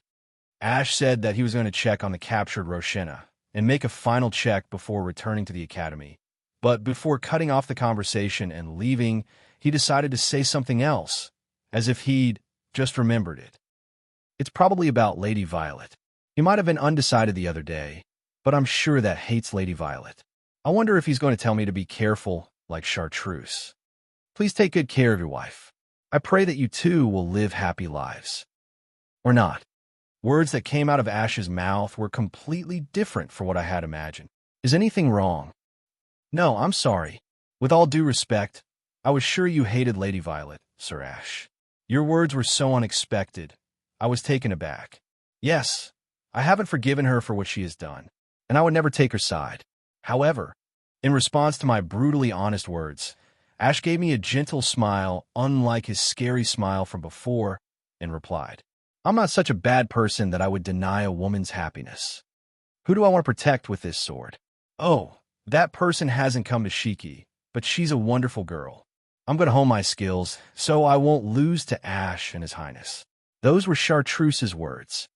It doesn't feel like she refers to Ms. Creamhill, at least. I wonder if he was able to acquire his sword technique that can only be achieved in his route, or the true route thanks to that wonderful girl. By the way, Ms. Creamhill only calls Chartreuse by his nickname, which is reserved for his close friends due to her bright personality. Thus, she calls him Cher as though it was the natural thing to do. On the other hand, Chartreuse calls Ms. Creamhill by her last name out of concern for the girl he wants to protect. By the way, Baron, will you spar with me? Oh, why? I saw that you aren't an ordinary person when you kicked away that orc. Please cooperate with me for the sake of my sword path. This damn battle freak is fighting the only thing on your mind. Later I'll ask Ash to take over. Or rather, what's the use of fighting when you're going back to the academy? Are you planning to catch up to them by running later? It's scary because I feel like he'd actually say it. I'm sorry, Sir Chartreuse. The one that kicked that orc away was actually a power called Great God Abuki. It temporarily gives me powers by manipulating curses, and I can't use it unless something serious happens. In truth, I'd actually just enhance my leg strength. My current physical abilities aren't much different from when I was a teen in my previous life. As expected, I'm not strong enough to kick an orc away without any help. Still, body strengthening can be used immediately, and he might ask me to duel him right this moment. Due to the difference in our status, it would be hard to refuse him. So I thought I'd make up something randomly to evade him. But I see, then it can't be helped. I look forward to the day we'll eventually fight. This future Knight Commander candidate really believed me. Well, there's certainly magic that can transform mystical things like that into power. But isn't he a bit too gullible? He didn't pull back because he sensed that I was hesitant, but rather because he believed me. I'm sorry. Perhaps when another chance arises one day. Yeah, I'll be in your care that time. Oh, right. I'm actually scheduled to fight that sister after this. Would you like to come too, Baron? Pardon? What is this guy talking about? That sister's pretty capable as well. I've got Ash's permission to spar with her once before we go back to the academy. Heh, I'm looking forward to it. Please wait a minute. By sister you mean Cyan? You're gonna fight Cyan. There are no other sisters in the area, right? Man, with people like the blacksmith and Lady Apricot, I can't help but think that Shiki is a good place. It's this time already? Well then, I'm off to the dueling ground. I will be going ahead. Please wait a minute. Chartreuse left at a great speed as I remained still. Were you looking forward to it that much, you bastard? Judging from the direction where he's going, they'll probably fight in front of the church. Rather, why wasn't I told about this? Was Ash's please be happy a lie? So he'll still harass me regardless. Mr. CLO, tell me more about that great god Abuki. Can I use it too? Shit, another pain in the ass appeared too. I want to ask Chartreuse a little more about this person who he wants to protect. So why is everybody getting in my way? Is this some divine intervention by powers that be?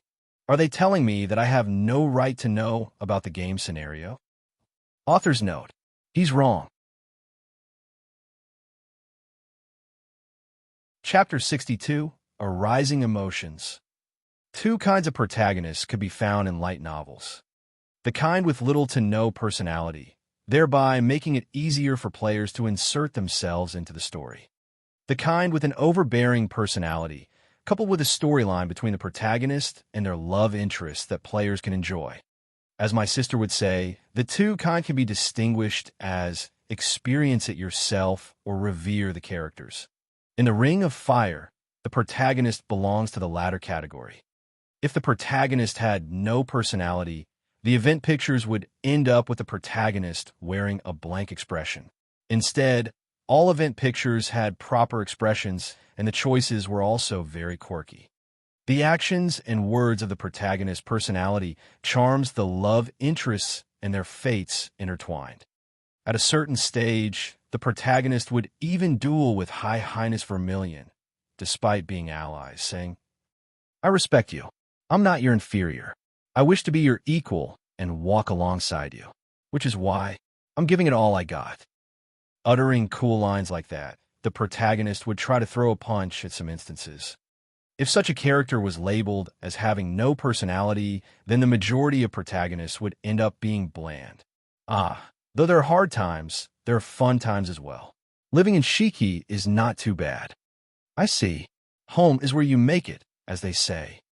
At present, a girl with a strong personality as the protagonist was happily listening to Lady Violet speak. I was thinking of asking her about the other alchemist mage. I want to check out how different she was from a girl I knew, but it was really hard to break the ice, let alone get any information out of her. I've been the only one talking. Simply listening to me go on about my life must be boring. Not at all. Hearing you recount your tales with so much excitement is infectious, so I'm having fun. Really? I have to say you're not only a good talker, but a good listener as well. You think so? Seeing the two of them talking animatedly, they didn't look in the least on bad terms. Committing deeds high society would find appalling, envious of her closeness with her beloved prince and being unable to bear it any longer, she bids farewell to the world. I could see none of those emotions between the two. They are genuinely very close friends. Sorry. I'm a bit busy settling affairs after the Rivers incident. I hope you won't mind if I step away for a moment. Yeah, that's okay. Sorry. There are things that must be kept confidential in cases like these. Of course, but you give off the air of a woman who can get the job done, and I find that cool. Lady Violet chucked and replied, Shucks, Miss Creamhild, and bid her goodbye with a thumbs up. All right, Miss Creamhild is alone now. I can probably try to strike up a conversation with her now, but I don't know. I feel like it makes me look really suspicious to sneak a conversation with a woman alone. If Lady Violet were to see us, she may think we were having an affair or a tryst. I should wrap it up quickly. Ms. Creamhild, may I have a moment of your time? Yes? Mr. CLO. Hello. Ms. Creamhild recognized my face and greeted me with a smile. I really doubt her claims of being unpopular, though I wonder if there are many that misunderstand her friendly nature. In the story, His Highness and the others protected her, though. Incidentally, she began calling me by my name as my surname overlapped with Lady Violet's, which led to me going by first-name basis too. This is how we started referring to each other casually.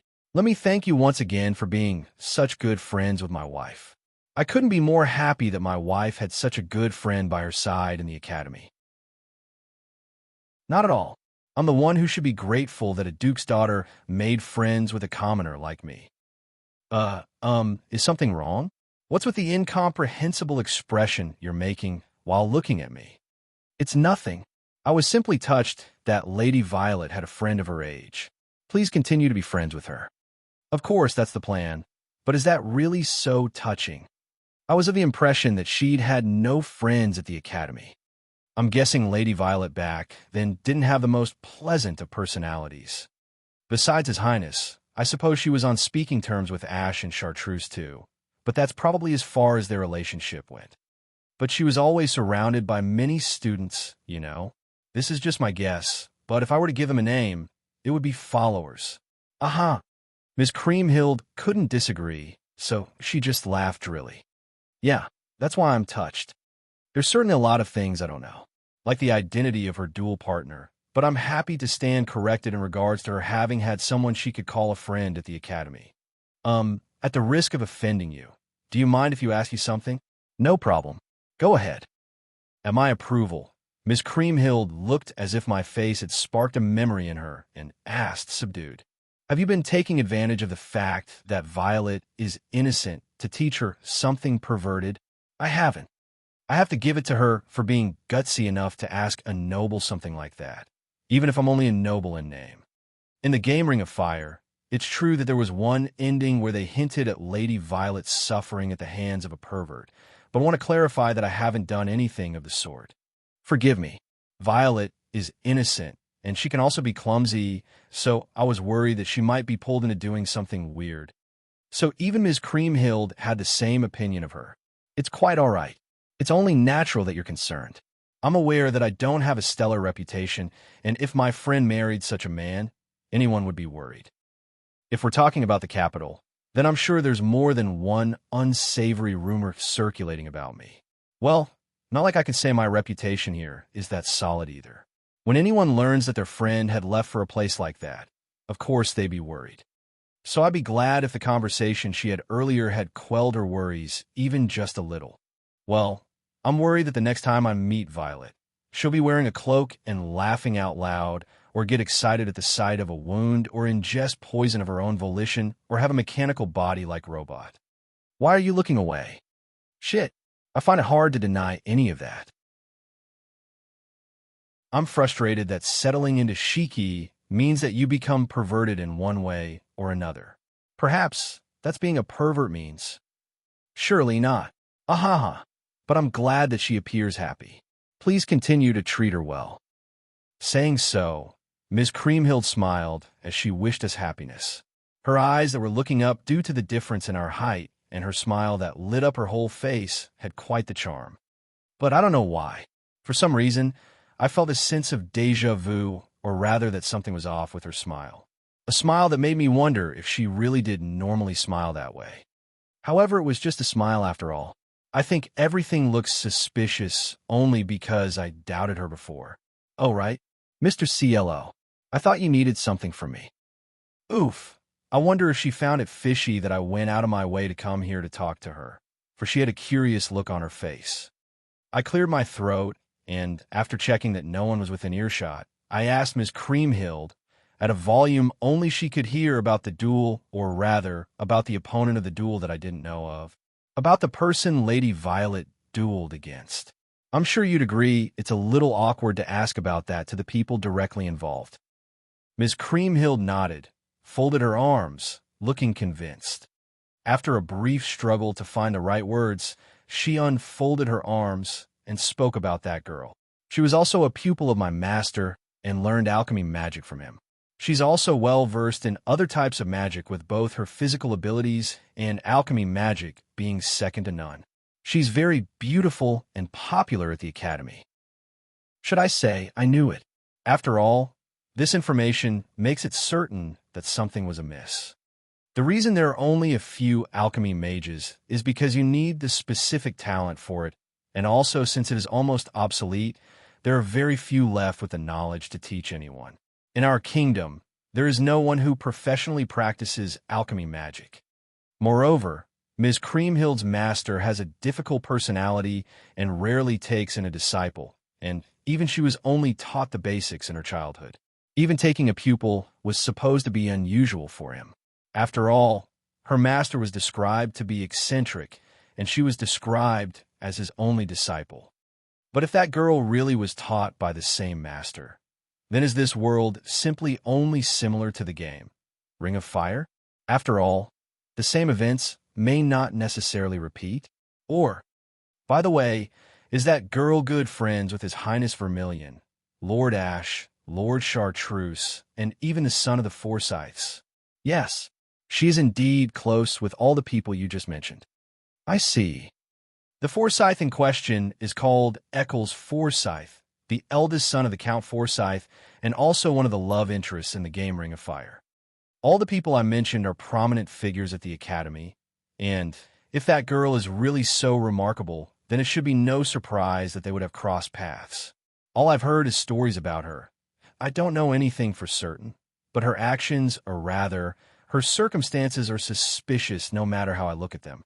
This is something I heard from staff at the academy, But did she by chance fall into the lake at the academy with His Highness while the class was still in session, get rescued after being attacked by a wounded B-class monster some distance away from the academy? Slap Lord Ash, was that girl the one involved in all these incidents? Yes, that's her all right. That brings back memories.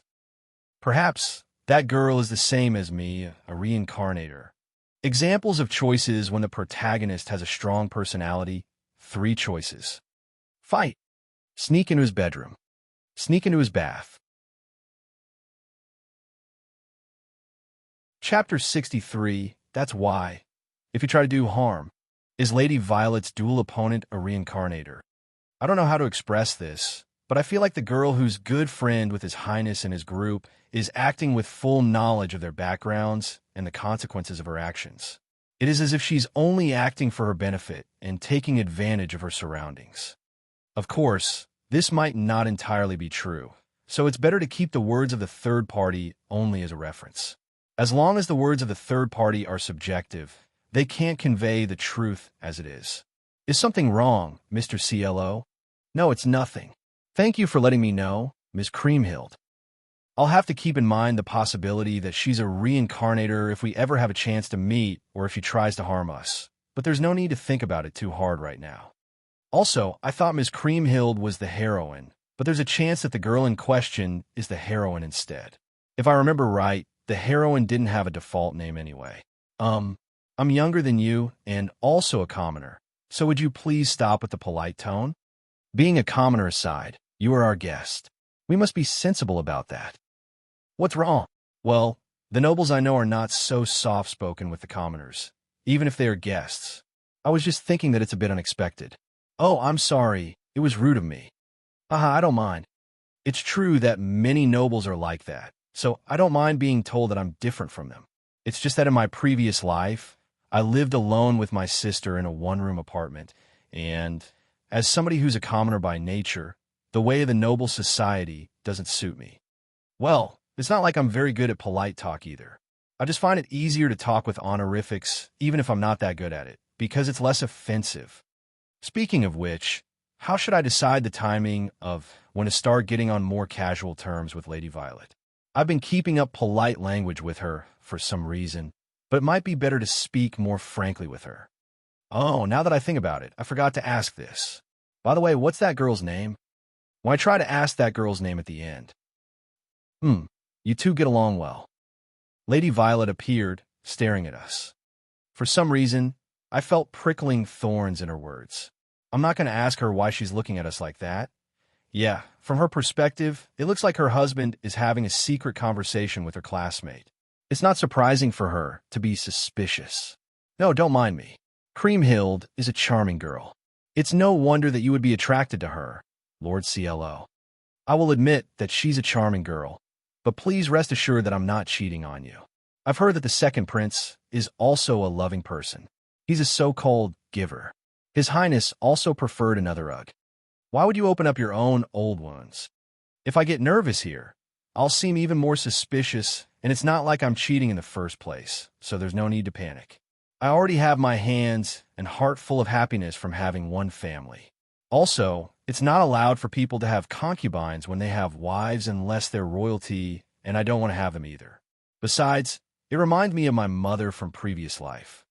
I think harems are amazing, but I definitely don't want to be a part of it. I definitely get stabbed. Foo-foo, I'm joking. I'm not going to tie you down, so don't worry. Saying so, Lady Violet made a small smile. Now that I look at her, I think Lady Violet has changed a lot. When she first came to Shiki, her actions lacked common sense sometimes, but she didn't make expressions like this often. I'd be happy if this was the result of coming to Shiki. Well, there's still times when she acts outrageously even now, though. Wow, not only did I make a joke, she's also jealous. I felt like Ms. Creamhild muttered something quietly behind my back. Perhaps noticing that as well, Lady Violet gave her a puzzled look. Did you say anything, Creamhild? Nope, nothing at all. I was just thinking that you're really a married woman now, Vi. I see. My classmate is a married woman. It kind of sounds lewd. Sometimes you really say the weirdest things. You think so? The situation itself sounds like a title of some novel from my previous life. Generally, in the kingdom, people get married when they graduate from school, but when you reach adulthood at the age of 15, you can get married so it's possible for your classmates to be husbands or wives. All right. Vi, Mr. CLO. Can I ask you something? Yes, please go ahead. What's wrong? I don't know what Miss Creamhill thought when she looked at us, but she spun around once and asked with a sharp look on her face, was that spin really necessary? Are you happy in your marriage? It was a very simple question and a bit embarrassing to ask seriously. The earnest expression on her face told me that she wasn't teasing us and was honestly asking if her friend was happy. There was a lot of confusion in the beginning, at the very least. But, however, that question made me feel strange. Lady Violet's dual opponent, the situation surrounding Ms. Creamhill, the fate of this world, and the woman who has captivated His Highness and the others. Unlike what I thought I knew, many things are shrouded in mystery. If I'm able to be like this because of something I don't know or the actions of somebody I don't know, it's true that I'm happy to be here with Lady Violet right now. I felt that I had to be grateful that I was able to meet Lady Violet. It seems that I love this life more than I thought. Chapter 64. Hurry up and make progress by Navy. CLO, you traitor. Get lost. That was close. Lord CLO? Oh, what? The sister, who prefers to preach with corporal punishment, came at me directly from the front at super high speed and threw a faintly glowing fist at me. What on earth does she want? And she's really underestimating me if she's using her fists against me despite kicks being her specialty. If you're going to attack anyway, might as well do it with something you're good at. After confirming that I had evaded, Cyan laughed, as if to say that she had expected me to evade an attack of that level. She straightened her appearance and started explaining why she tried to punch me out of nowhere.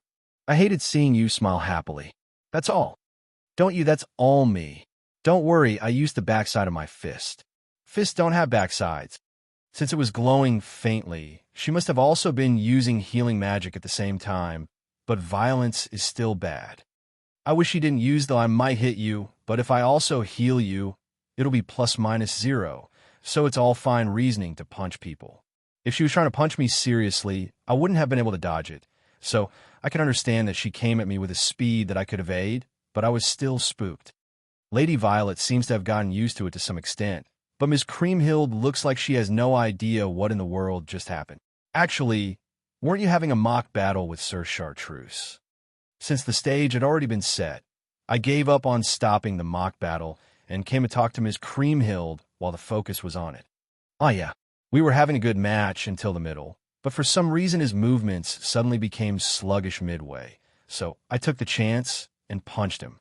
His self-defense charm seemed to have exceeded its durability, and he threw up. He's resting now. Even if Cyan punched him seriously, an impact that's strong enough to even exceed the durability of self-defense charm and make him throw up is crazy. Chartreuse has been training a lot, so he wouldn't throw up easily. Wait a minute, his movements became sluggish? I don't think he trains so half-heartedly that he would get tired right away, so why, oh maybe, you obviously fought him while wearing that sister habit with a slit, right? Not obviously. This is my combat uniform, to start with. Ah, I see. In other words, Chartreuse was probably agitated because he almost saw something he shouldn't have when Cyan was moving a lot for kicking. I feel like he doesn't have much tolerance for that kind of thing. What's wrong? Nothing. Rather, don't you need to tend to him? Evo is watching over him, so it's fine. Besides, he kind of didn't want me around him. Then it can't be helped. It would be better to not tease him needlessly. It's a pain, but I have to apologize to Chartreuse before he goes back. I'll have to explain that her outfit is a result of Cyan abiding by the doctrine, and not because she's an exhibitionist. No, the explanation won't make much of a difference. The fact that she's wearing those clothes without anything underneath won't change. So, just as I was halfway warmed up, I came across the perfect person who also pissed me off, so I couldn't help myself. That's why God will also forgive me for this. Your logic makes no sense. This is one of those things that God doesn't forgive. She has committed at least 2 of 7 deadly sins. It's a different matter altogether whether Cyan was actually upholding them, though. By the way, what did she come here for? I hope she didn't come here just to punch me. Not like it's unlikely, though. Anyway, I have a message from Ash. Apparently, he wants to talk to you about handing over that pervert. Tell me that first. Isn't that clearly an important matter? I resisted the urge to sigh, turned back towards Lady Violet and Miss Creamhill, and said something before leaving. Cyan was also returning to where Ash was, so it looked like she would come with me. The two then replied and saw us off. It seems like they still have something to talk about. Well then, let's go. Yes, sir. Ash is in front of the church. I nodded and started walking towards the church. When I looked back from a little distance away, I saw Lady Violet and Ms. Creamhill talking happily like before. I'm a little jealous of Ms. Creamhill for being able to bring out such a happy expression on Lady Violet's face. Then, after noticing that I was looking at them, Ms. Creamhill started waving her hand to see us off. Seeing this, Lady Violet also imitated her and shyly waved her hand. Hey, they're waving, so let's wave back. Pipe down. Are you a kid? But I think she'll be happy if you wave back. As I waved back despite the embarrassment, Lady Violet trembled in surprise for some reason, stopped waving, and looked down. And Ms. Creamhill, who noticed, put her hand on Lady Violet's back, whispered something in her ear, and continued waving from that position. I can't see her expression, but I noticed that Lady Violet's face turned red. What do you think, Cyan? Finish up everything quickly and go hug her already? Or stop showing off, you bastard. Which one would you prefer? Neither. Coward. Shut up. It's so hot today. I think it's cooler today, though. Are you shy? Your face has been red ever since he said that he's happy to be with you. I don't know what you're talking about. Stop grinning. I'm not. I just think it's heartwarming. Same difference. By the way, why did you suddenly ask something like that? You see, you've changed a lot from when you were at the academy, Vi. I was wondering if marriage changed people that much. I've definitely changed. I see. I'm glad. You have to take good care of Mr. CLO, okay? After all, he's a husband who doesn't treat you in a perverted way. What do you mean? Oh, and Creamhill about next month. I see. So, in addition to His Highness Vermilion, you'll meet too. Yeah.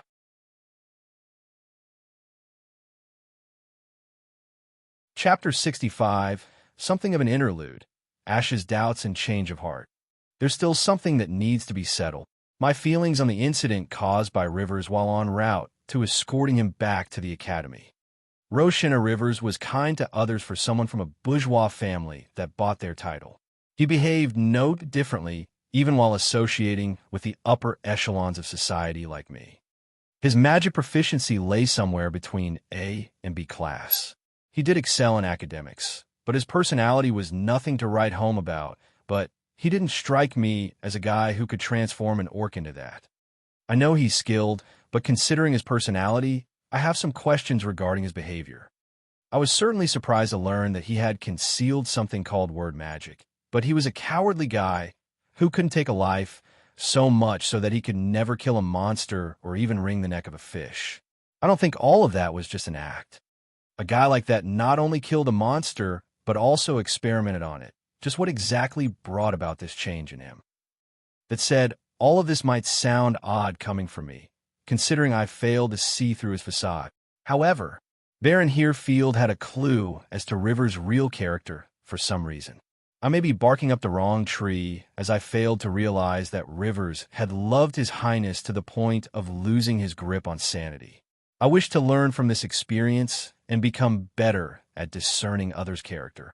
If the perpetrator insists on silence. Rivers, who was restrained and contained in the coach, refused to speak a single word on the stunt he'd pulled. Even if I tried to speak with him, he simply said, "I have nothing to say to that woman's ally," and refused to budge. I suppose the woman he mentioned is Violet, but I wonder since when he started seeing us as allies.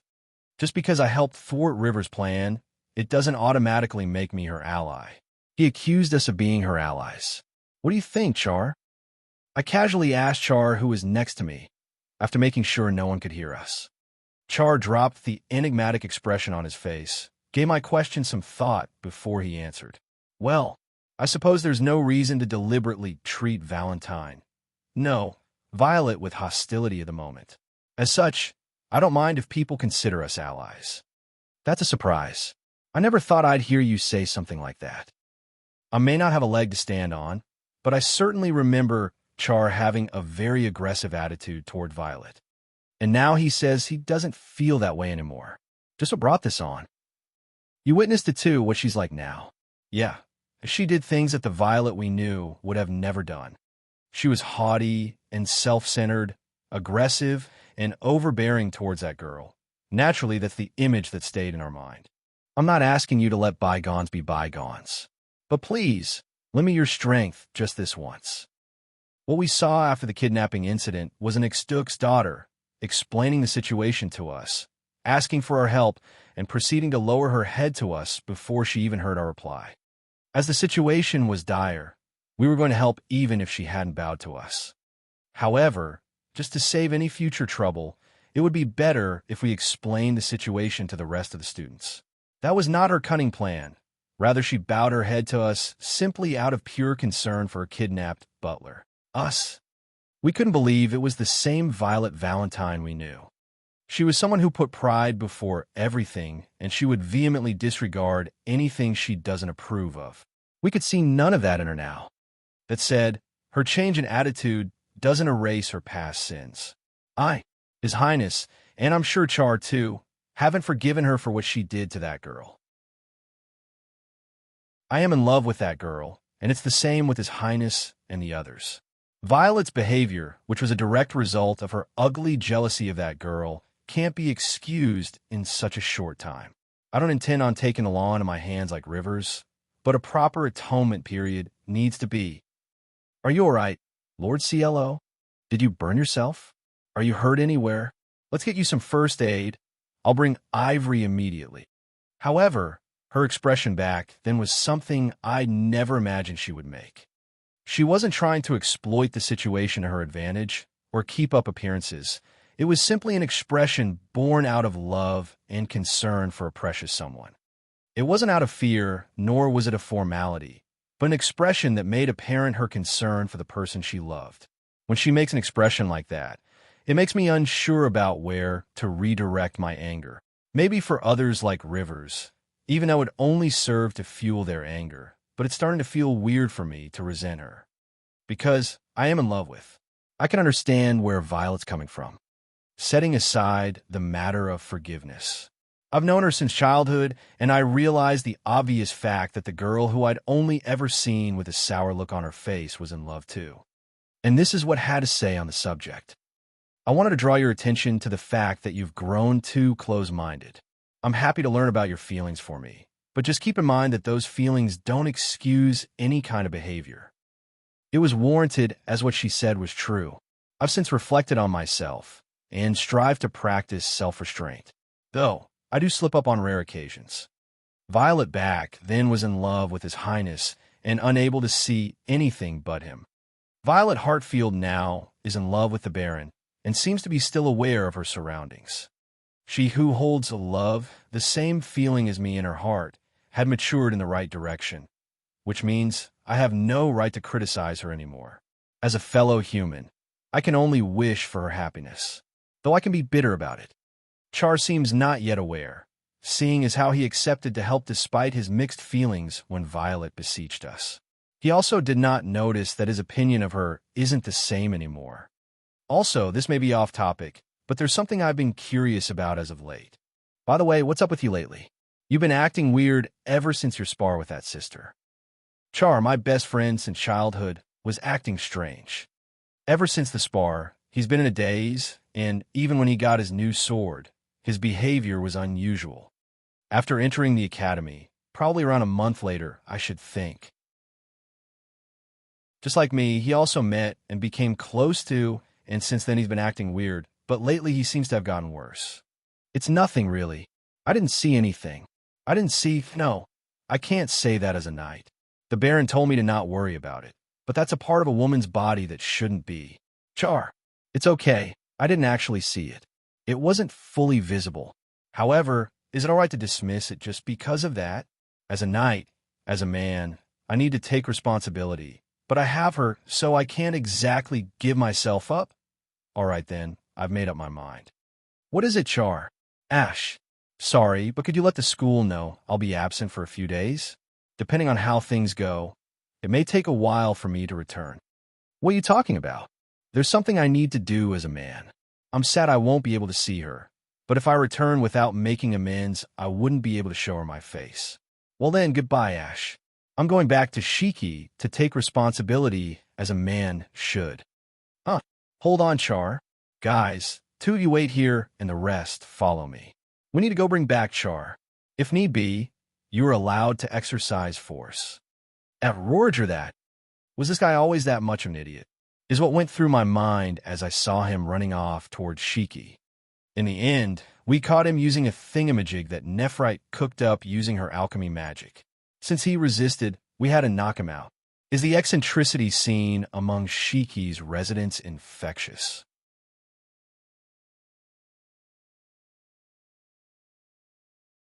Chapter 66. Turmoil caused due to CLO's lack of knowledge _1.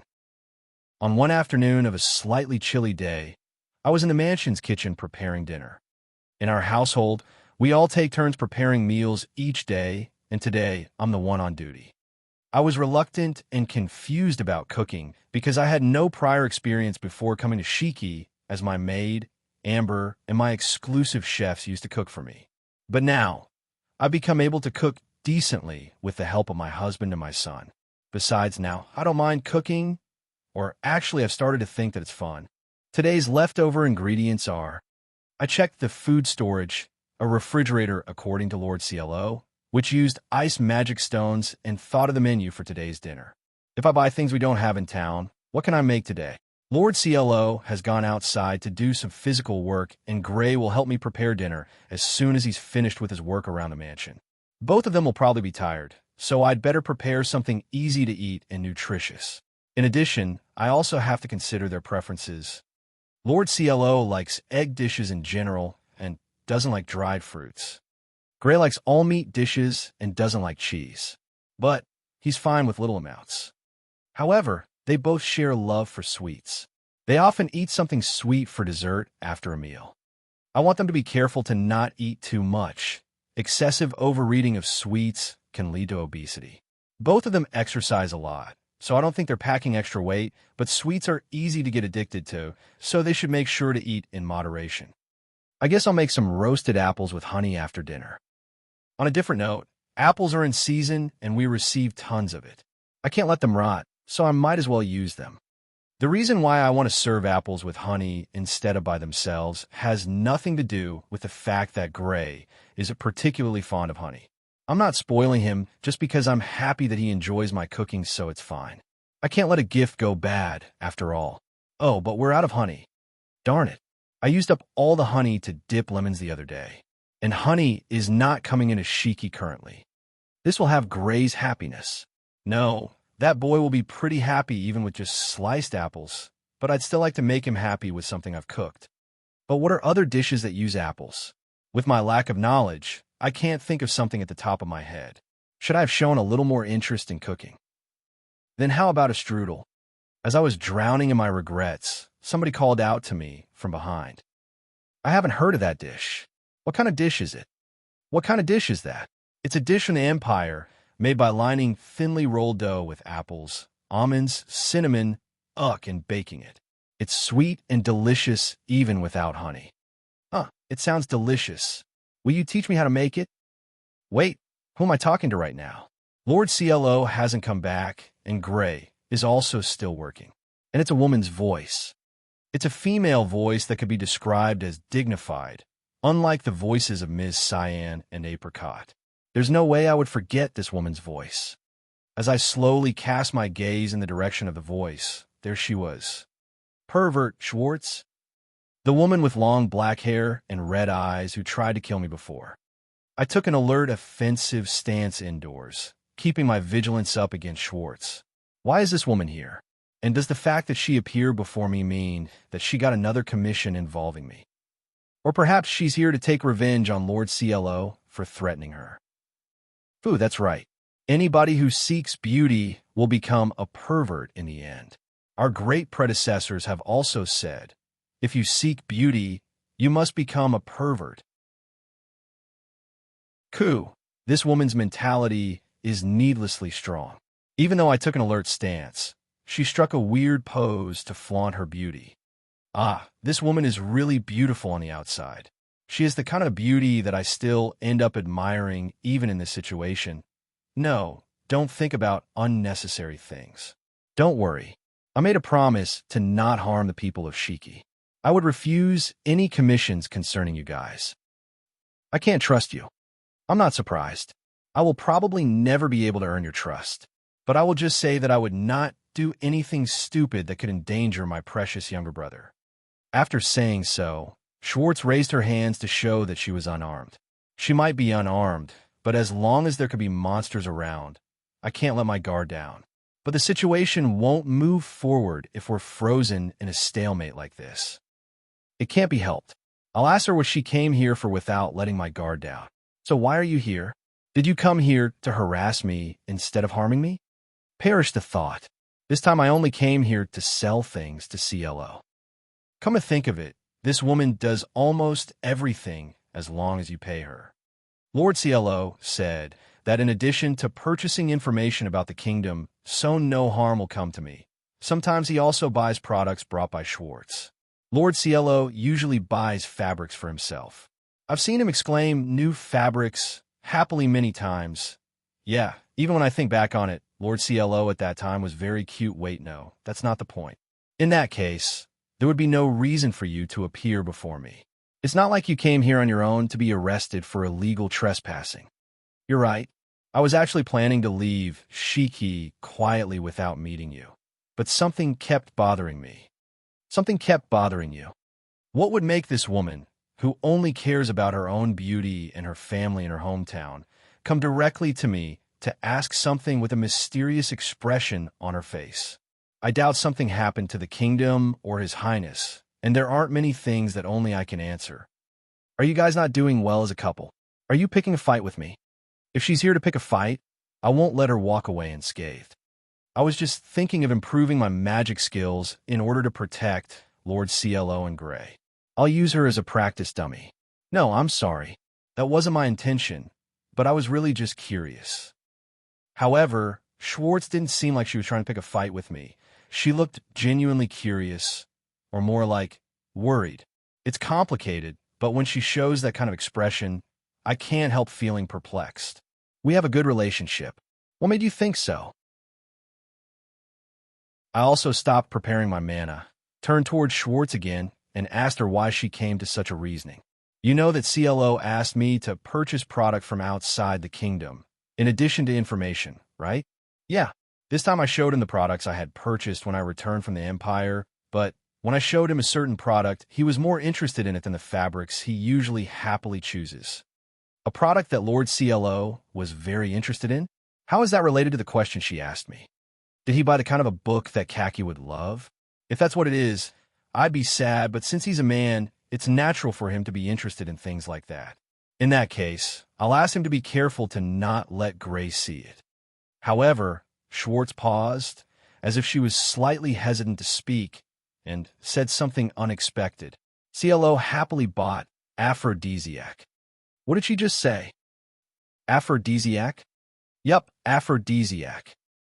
I paused long to think well about those words, reflected on Schwartz's words. What? And immodestly shouted loudly. Chapter 67. Turmoil caused due to CLO's lack of knowledge _2. Calm down, Violet. Schwartz said that Lord CLO bought aphrodisiac, but that doesn't necessarily mean it's true. It's possible that it's a lie she made up to tease me. Also, Lord CLO isn't necessarily the one who will be using it.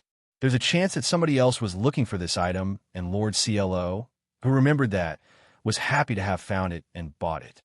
If used in another way, it could be a medicine to stimulate the recovery of bodily functions, and if given it to the perverted doctor, Ivory, or poison enthusiast, Emerald, it could even be used for treatment. I see. In that case, there's no mystery. Haha, I can't believe I panicked. I was really flustered by something so simple. By the way, CLO said that he'd use it today. Damn it. All my escape routes have been blocked. Wait, today as in tonight? What should I do? What am I supposed to do? I'm sure Lord CLO's words about the matters of the night was. After Lady Violet calms down, that's all he said. It seems that Lord CLO isn't good with things like that. I don't exactly like it either, but I thought that he was just evading it. So back then I decided that if he didn't feel like doing it, I wouldn't force him either. But perhaps he judged that I had finally calmed down. That said, I would have preferred if he hadn't decided to rely on that kind of drug for our first time. No, I'm the one who caused so much trouble for him and dragged things out. I can't complain now. I shall accept it with full readiness. Why are you here? As I was becoming eager, the one who appeared instead of Lord CLO was Gray. Seeing Schwartz and me, he quickly stepped in between us, taking a cautious stance. Hey there, Gray, long time no see.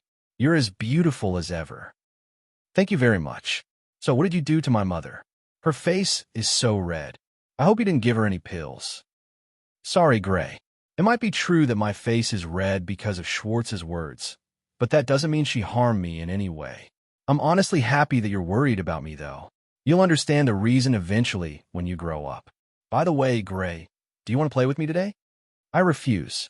There's no way I could leave my mother in this condition alone and go outside. I see. I honestly think it's better if you're not in the mansion tonight, though. Are you planning to do something to the people of Shiki? I'm not.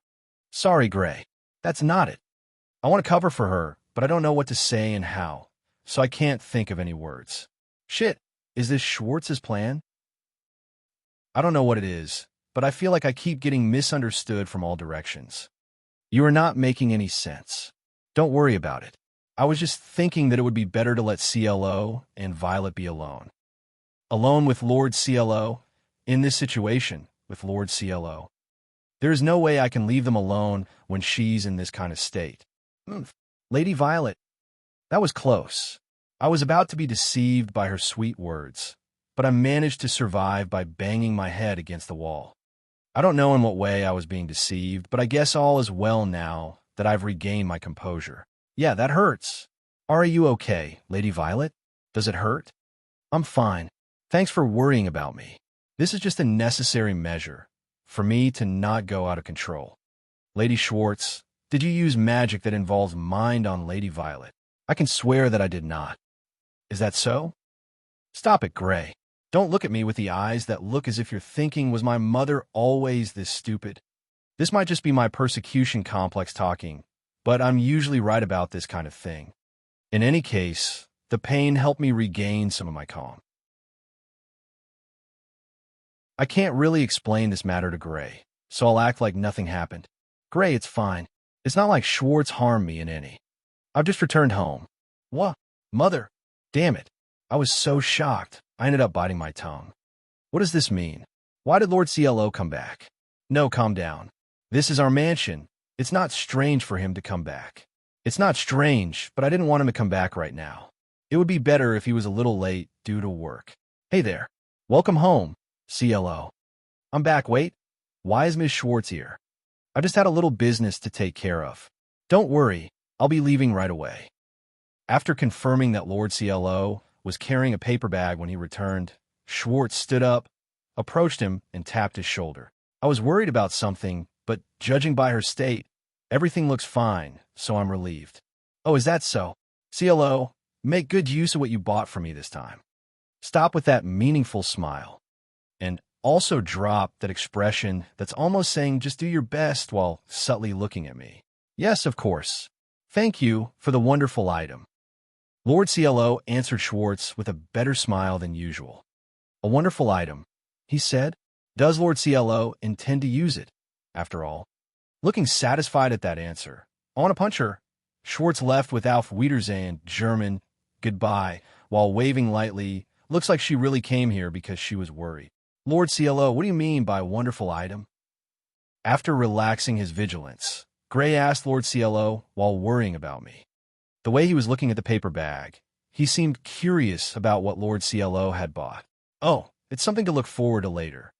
In response to the question, Lord CLO couldn't hide his happiness, cute, as he held up the paper bag with something in it. Something to look forward to. Is it what I think it is after all? By the way, Gray, why is Lady Violet's face red and why is she covering her mouth? I don't know why her face is red, but as for her mouth, she bit her tongue earlier. Are you okay? Lord CLO ran up to me, looking worried. Stop it. If you approach me when I'm like this, I won't know what to do. First, I should demonstrate that I'm okay, so he won't get close. I'm fine. I'm not sorry for making you worry. Gray, get something to cool her down. She might have a fever too. What? I see. So that's the reason why her face is red. I understand. Like I said, why? I'm completely fine. It's fine. Gray and I will take care of today's dinner. So please rest, Lady Violet. Lord CLO put the paper bag on a nearby desk, covered me with a coat, and tried to take me to my room. I want to tell Lord CLO that I'm okay, but I can't think properly. But then, the thing you bought won't. Recognizing that my own voice had become quieter from embarrassment, I couldn't look directly at Lord CLO's face. And I myself couldn't understand what I was saying. What I bought. Did you perhaps hear what I bought from Miss Schwartz? I feel my heart, which was beating faster than usual, start to beat even faster at those words. This is bad. I feel Lord CLO's words are spoken unusually close to me, and his voice resonates in my brain more than usual. Calm down, Violet. What are you going to do now in this state? Remember what you learned at the ducal house. Remember what you were taught about what to do in this kind of situation. I was generally only taught to leave it to the man. I was told that it was still too early for me. Damn, what should I do? Right. Once you calm down, I will give it to you too, Lady Violet. It might be just perfect for your current state. Please look forward to it. HM, in other words, you want me to ingest it too? Ingest it? Well, I guess that's how it'll be. It's a very good thing. Lady Violet. Okay, I made up my mind. Lord CLO is trying to give me a push too. In that case, I should also answer him. Like a noble, like a wife. I shall take on this challenge with a mindset that won't make me feel ashamed later. It looks like the time has finally come for that nightgown that I haven't even worn once since I was rejected on the first day. Lord CLO, is the good thing you mentioned food? Gray asked Lord CLO while holding something to cool me down with. We have hide it from Gray well. This topic is too early to talk about at Gray's age, so we can't just... Yeah, once Lady Violet calms down, I'll give it to you too, so let's all eat together. What did Lord CLO just say? Lord CLO, Gray will eat it too? Yes, good things should be eaten together. It'll be more memorable that way. I see. Gray would also eat it, he says. We should eat it together, he says. We'll eat aphrodisiac together as a family, he says. In other words, are you really abnormal Cagliostro after all? Lord CLO? Yeah, that was brought out of nowhere.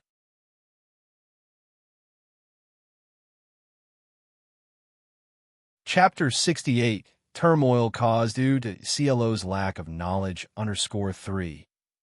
One cold evening, when it started to get a bit nippy, I was admittedly chipper and on my way back to the mansion. The reason being the contents of the paper bag I was holding.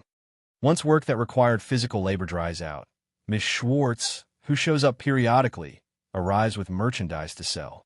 Since I'm required to visit the capital next month for reasons, I armed myself with up-to-date information on all things capital, and when I was about to buy the colored fabric that I'd ordered before, I discovered a certain something in her possession. This? It's a new item that's extremely popular among the nobles. It seems to originate from the United Nations, though. Do you need it? Hee. I see you're interested in things like this, too. WHWO. Miss Schwartz, I want that. I'll take all of it if you don't mind. What? CLO, do you know what this is? Of course. I never thought I'd come across it here. How much do you want for it? And so, excited as all hell, I ended up buying it. As someone who likes to haggle, I'm well aware that I shouldn't have appeared so eager to get my hands on the item, but the minute my eyes fell on it, I couldn't contain my excitement. Because it's something that I really loved back in my previous world. Who would have thought I'd get to have chocolate once again? Not me. Yeah, I'm talking about chocolate. Be it in my previous life or now. I continue to have a sweet tooth, and I'm especially partial to chocolate. My sister and I had a voracious appetite for it. But it's such a shame that chocolate doesn't exist here, or at least not in the capital.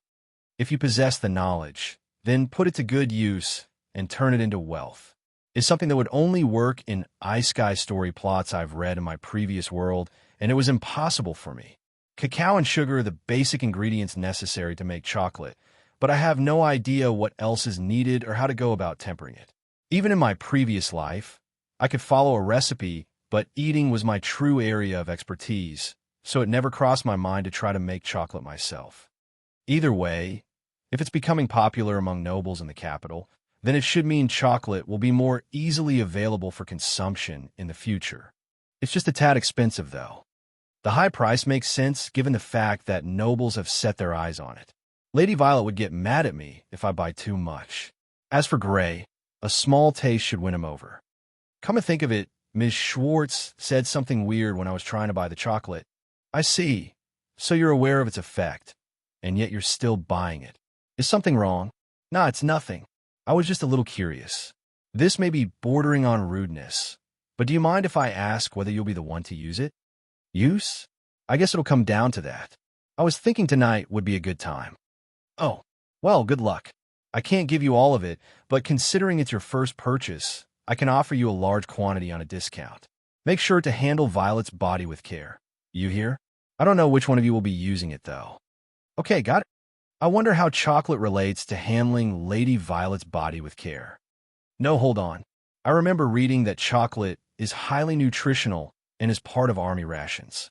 So did she mean that I shouldn't hog all of it and share some with Lady Violet for the good of her health? Well, she didn't need to tell me that. I was going to share anyway. Either way, I'm really excited to see everyone's reactions. I'm back. And as I hoped both Lady Violet and Gray would be just as stoked, I opened the door and entered the mansion, all chipper. It's all just a misunderstanding.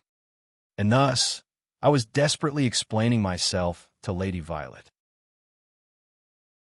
The reason was to dispel the depraved notion that I intended for the whole family to consume the item despite being fully aware that it was an aphrodisiac.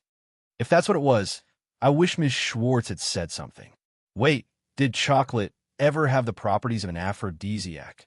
I desperately explained to a strangely flustered Lady Violet that the supposed chocolate I had purchased was simply a favorite dessert of mine and that I had no ulterior motives behind the simple transaction.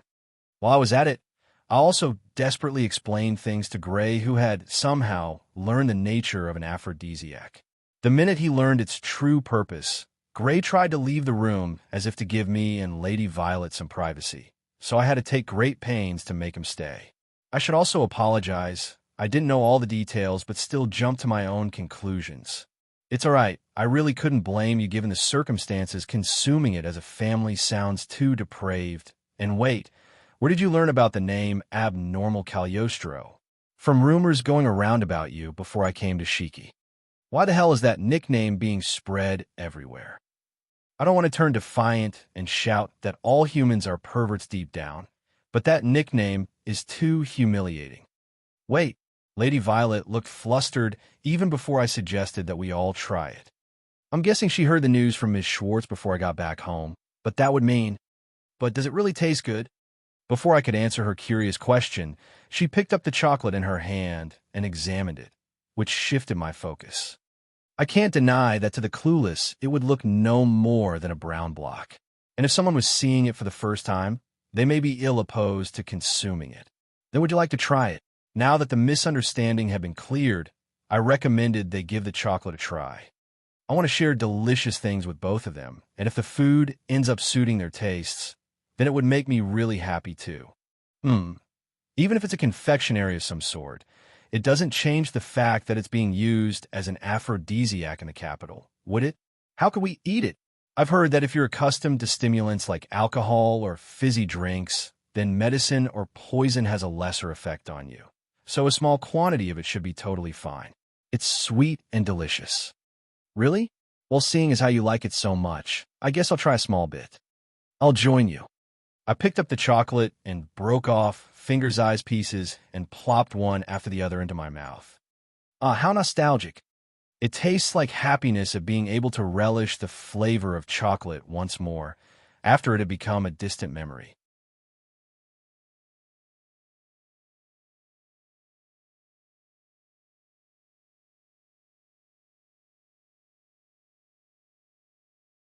Chapter 69, Turmoil, caused by Chartreuse's sense of responsibility, _1. Somebody noisy has been in Shiki recently. Shiki is far away enough from the capital that it would take several days to travel by horse-drawn carriage. However, if you use something called a space distortion stone installed at schools and other special places, you can reach Shiki from the capital in less than a day. Space distortion stone is basically a warping stone. Imagine a human-sized crystal that when touched while reciting one's destination, after which the person would instantly be teleported to that destination. It might be easier to understand if one thinks of it as a device that makes moving simpler in RPGs. It was sometimes used as a means of traveling long distances in Ring of Fire. However, using it requires permission and money. It can also only be placed in places with so-called special spiritual veins. In the capital, there's one near the capital. As for the nearest one to Shiki, it would be in the next town. Currently, there's a certain idiot nobleman who used the space distortion stone to move from the academy to the neighboring town and came to Shiki running at full speed. Baron, how should I take responsibility? Please calm down, Sir Chartreuse. Yes, Chartreuse Calvin, the heir to Viscount Calvin. Chartreuse, who had taken a week off by using the celebration of the school's founding and some of his own connections, came to Shiki and asked me, with a serious expression on his face. He was asking me how he could take responsibility for Cyan. Chartreuse, who had a mock battle with Cyan at the end of their investigation, saw something he shouldn't have because of Cyan's unique outfit. He claims that he didn't see anything directly. Nevertheless, he wants to take responsibility as a knight and as a man. However, he can't exactly offer himself to her, and if word spreads, it would embarrass Cyan, so he couldn't possibly make a big deal out of it. He tried to ask Cyan directly, but he was refused. Honestly, like I care, idiot. I want to hell him off. To start with, at the point when Viscount's son comes to Shiki and talks to Cyan, people would already start wondering if something had happened. Why hasn't Chartreuse even considered that? I can't tell if he has a strong sense of responsibility or he's serious and inflexible. Still, can't he try to be a little more observant of his surroundings? Now that I think about it, I recall that Chartreuse's route brought out more of his simple-minded side that also appears in common routes. He would blush immediately when the heroine would touch him, proclaim that he would take responsibility after directly holding her hand. He would jump forward in face of danger without regard for himself, and married her after becoming the knight commander, because he wanted to be a man worthy of her. I don't know if I should call him straight-laced or troublesome. I swore that I would devote my life to her even if we didn't get married. For that, I am determined to never let another woman catch my eye. And yet, of all things, I almost saw the sisters. I faltered. I have to settle this matter, so I can become a man she can be proud of. Yes, this is so annoying and heavy. The way things are going, this guy's on the verge of killing himself if his crush rejects him. It's fine to be devoted, but please don't get me involved. Given his status, I can't afford to ignore him. To be honest, I have something that needs to be sown quickly, so I would love to leave him to somebody else, but it would be too heavy for Gray. I feel like if I left him to Lady Violet, things would get complicated in other ways. Most of Shiki residents have seen Cyan's buttocks, even if it was indirectly, and most of them don't care. I don't think this is a problem. Some men are grateful for it, though. I also didn't know what to do at first, but then I came to the conclusion that it was stupid to worry about it. That's not the problem. It's not fine just because many people have seen it. The problem is that I almost saw a woman's intimate parts. If somebody's at fault, it's Cyan. She was the one who fought in that kind of outfit. It's the crime of public indecent exposure for going against the gender norms by maliciously stimulating sexual desire. Although it's questionable if it would actually be considered a crime, since it's a doctrinal garment worn by a member of the church. It's also questionable whether there is a law that covers such charges in this kingdom. That's not the problem. Arg. Shut up. Even if it was because of an unexpected accident or her personal taste, the fact that I almost saw it won't change. So this matter needs to be settled. Then settle it by yourself. Those words almost leave my mouth, but I force myself to swallow them down just in time. Keep it in, keep it in. I wish Chartreuse's parents, Ms. Knight Commander and Mrs. Archwizard, would have raised their son as a calmer child. Foe, I understand. In short, you just have to take the responsibility, right? As I said that, Chartreuse looked at me with an expectant gaze, wondering if I had a great idea. I'm not very keen on this method, but at this rate, he'll keep staying here, so I decided to make a suggestion. In fact, I'll make him owe me by offering him a solution. Basically, you think that you have embarrassed Cyan. Am I right, Sir Chartreuse? Yeah, that's right. Then you should also experience embarrassment. I firmly grabbed Chartreuse's shoulder and made sure he couldn't escape. Frankly speaking, this is rude, but at this point I just want to resolve this issue as quickly as possible. If this guy stays here, Lady Violet won't be able to calm down either. I'm not going to let you escape. Wait a minute, Baron. I don't really get it, but I have a bad feeling about this. Specifically, it's like when Ash fake laughs. Ha ha ha, what are you talking about? Ha ha. Wait, that's the exact same way Ash laughs.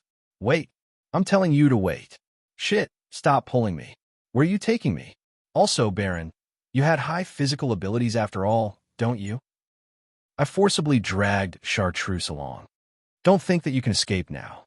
I'll make you regret consulting me at this moment.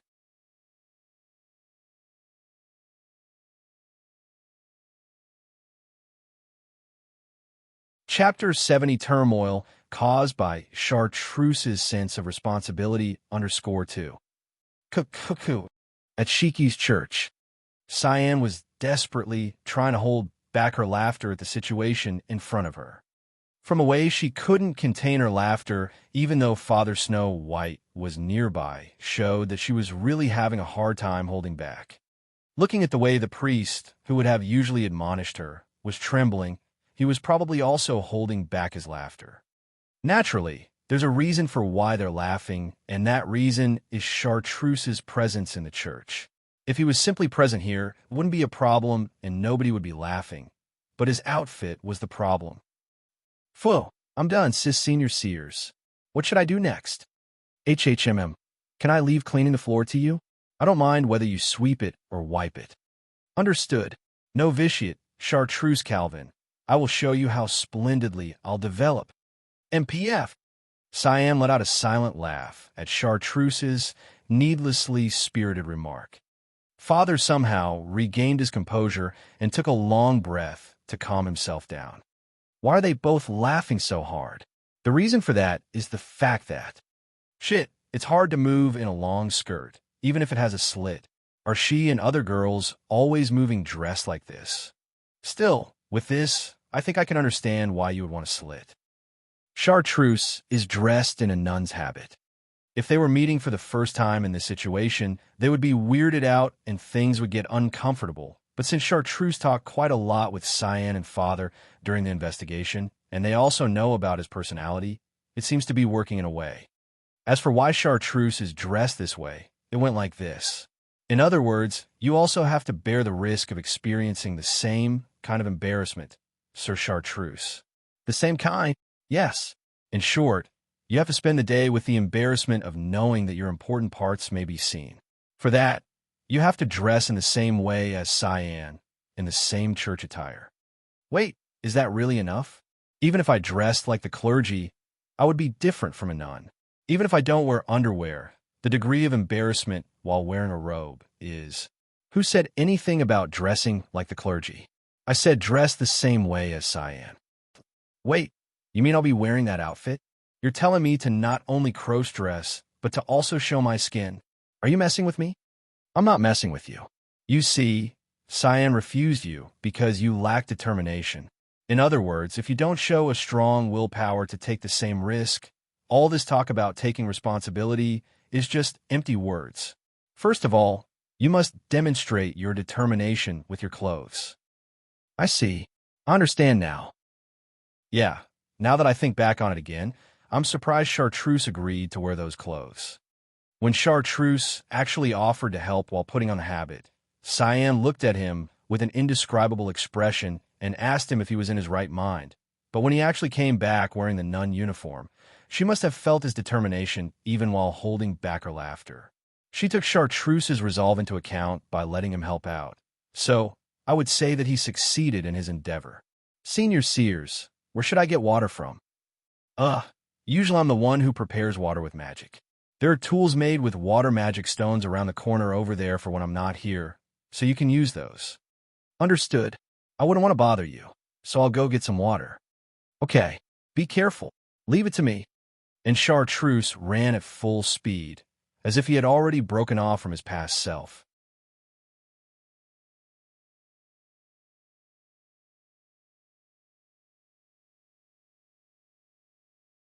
The clothes he wore this time were old spares from Cyan, who's around 160 centimeters.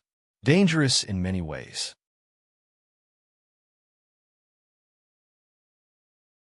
Chapter 71, How the Children Spend Time _1. Even before, the more time we spent in each other's company, the closer we grew, but after the kidnapping incident, she's been more loving. To be honest, knowing that she rushed my rescue back then made me really happy. I felt bad when I learned that she bowed her head for my sake, but also touched. I thank my lucky stars that an ex-slave like me has two loving parents. Listen, Gray, beware of strangers. Even if it's someone you know, if they look at you the way Mr. Bly does, then steer clear of them.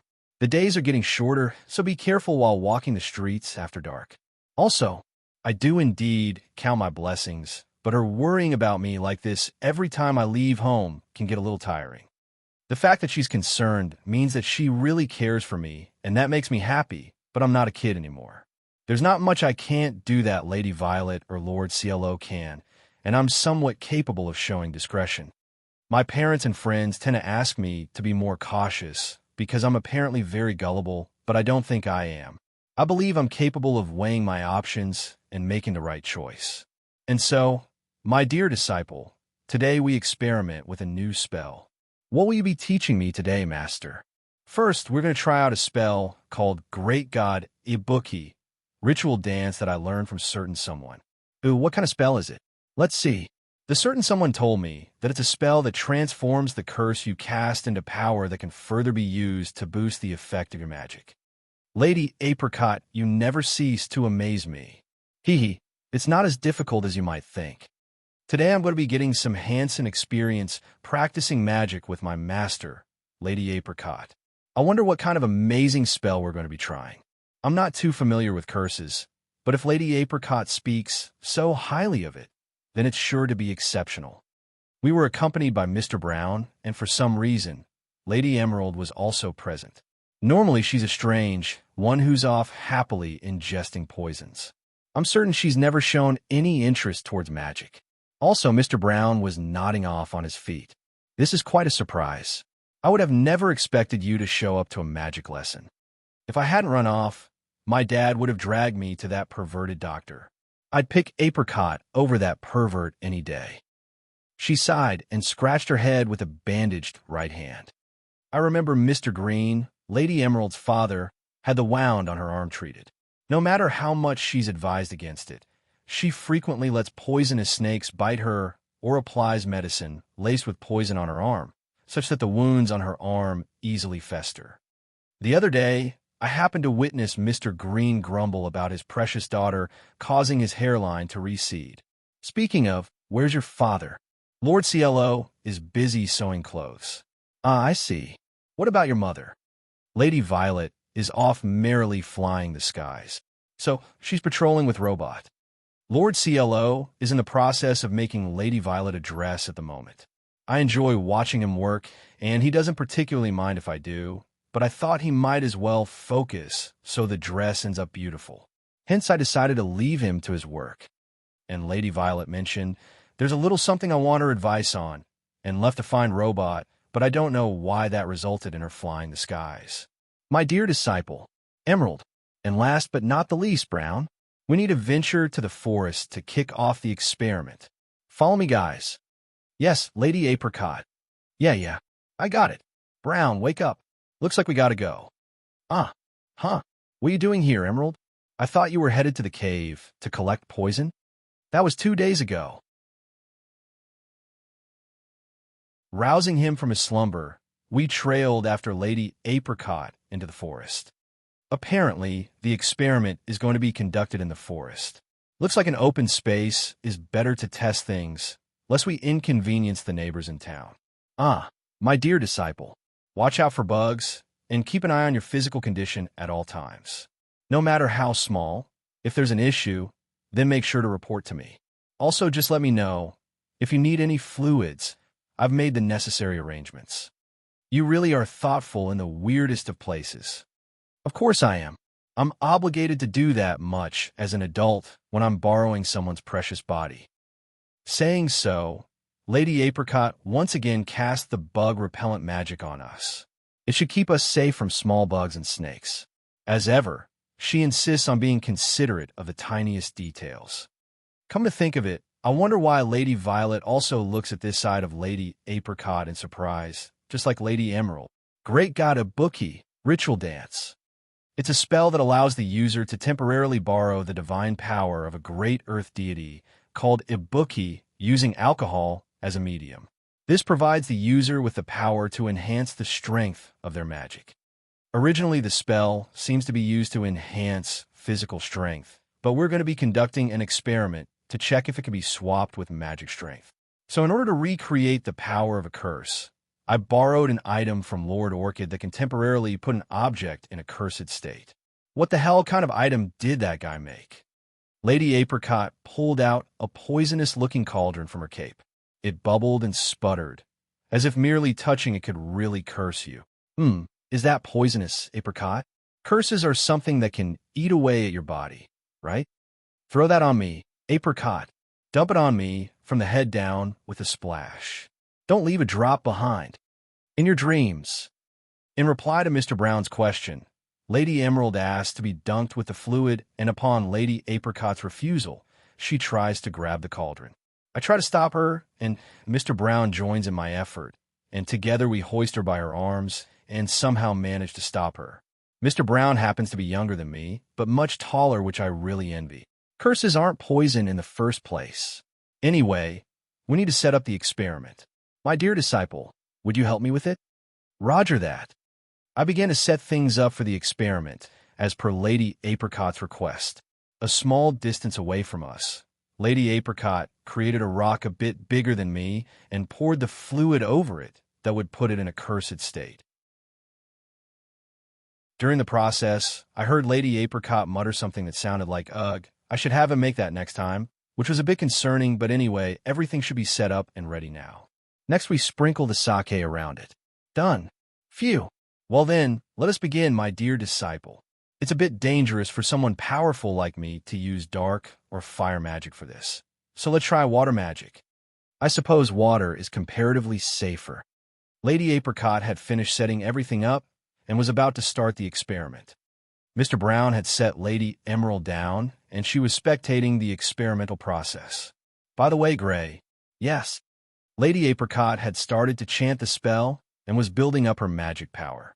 Lady Emerald and I looked on, and she began to make small talk with me.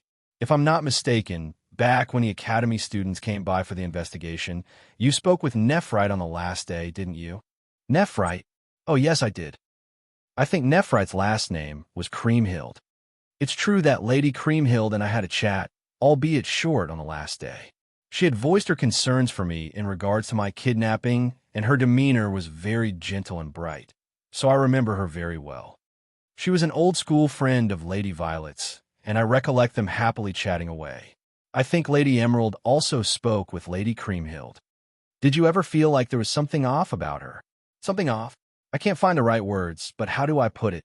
She scratched her head with a non-bandaged left hand, and after struggling to find the appropriate words, she uttered something strange. Like she doesn't have something that she should, and she's simply spinning her wheels because she's missing that little something. Lady Emerald stumbled as if she herself was unsure of what she was talking about. And just then, oh shit. Our conversation was cut off by Lady Apricot muttering as such under her breath. Both of us had a bad feeling after hearing that and switched stances to one that would allow us to quickly run to help if necessary. Take cover. We did as told when Lady Apricot lost control of her magic and the target of her spell exploded for some reason. It wasn't a huge explosion, but that's besides the point. The spell that got out of hand was the one Lady Violet was chanting, so it was water magic. Rather than water splashing everywhere, being refined by magic, it shot up from the ground and scattered, meaning everything in the vicinity was completely soaked. I feel a bit cold. Okay, Apricot, what do you have to say to us? I'm truly sorry. Lady Apricot promptly apologized.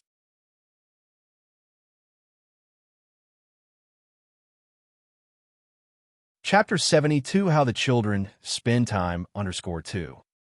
Fwee, I'm warming up. Don't fall asleep, Brown. If you sleep in a bath, you'll die. I'm not sleeping, big sister Emerald. Hey now. A little outside of Shiki. The four of us were soaking in the hot spring together. Our purpose was to dry our clothes that had gotten wet from the experiment earlier and to warm up our bodies. If this had happened a little earlier in the season, we might have gone to the river, but since it's a bit chilly, we all decided that a hot spring would be better and went together. Thanks to Lord CLO's efforts, the road to the hot spring is being maintained to some extent. It can't be called a facility when there has been only the bare minimum done, so the hot spring itself does not leak to the outside. Still, it's somewhat better than before. Eventually, it will be divided by sex and open for the Shiki citizens. It seems that the fee will be just a formality, as the profit is of no importance. Still, I wonder what the cause of today's failure was, Lady Apricot. I came out of the hot spring, approached Lady Apricot, who was beckoning me, and asked. Lady Apricot lathered up the soap she had prepared who knows when. She urged me to sit down and started explaining what happened earlier while washing my back. Phew, listen well, my disciple. We did not fail. We succeeded in proving that this method can't work. Hence, you shouldn't feel ashamed. 2C. I resent my own lack of education for not realizing this faster. Phew, it's nothing to worry about. But don't forget that we have to reflect on the damage we caused. I replied cheerfully to those words. Lady Apricot poured hot water on my head with her usual confident expression, pulled out perfume oil from somewhere, put it on my head, and started lathering it. You're not going to retort to those words, big sister Emerald. She's right, and I can't get stronger if I keep getting knocked out by the poison of assuming I'd fail. I see. Which part of those words needed retorting? I don't really get it, but Lady Emerald does sometimes retort to Lady Apricot's words. Here, disciple, I'm going to pour hot water on you, so close your eyes. Yes. I closed my eyes as I was told, and the hot water was poured on me. Now that the wet and sticky sensation I was feeling had mostly disappeared, it was my turn to wash Lady Apricot. Seeing this, Lady Emerald also got out of the hot spring. Looks like she's going to wash Brown. By the way, Apricot, I heard that you'll be entering the academy next year. It's just a possibility. I'd honestly be able to study more freely on my own. Here, is there a guy you're interested in? Asterisk cough, asterisk. Lady Apricot choked at Lady Emerald's words and started coughing with all her body. I was just washing her back, so I rubbed it to calm her down. Then, after composing her breath, Lady Apricot turned just her head towards the two, so I resumed washing her. Why would you think that? There is no way I would be howling at something like that. You know, what about the shuttle? Watch his face you fought the other day. He's a year older, and his face isn't bad either. It was a duel. That person can only be my rival. He is not the artist who I can have a relationship with. Besides, he seemed to have somebody he likes. Is that so? After I finished lathering, I handed the soap to Lady Emerald, grabbed a nearby bucket, drew hot water from the hot spring, and washed away the bubbles. Come to think of it, I don't often hear stories of Lady Apricot dating other boys or being interested in the opposite sex. Perhaps a part of it is because she doesn't have many peers here, but maybe she's not really interested in it.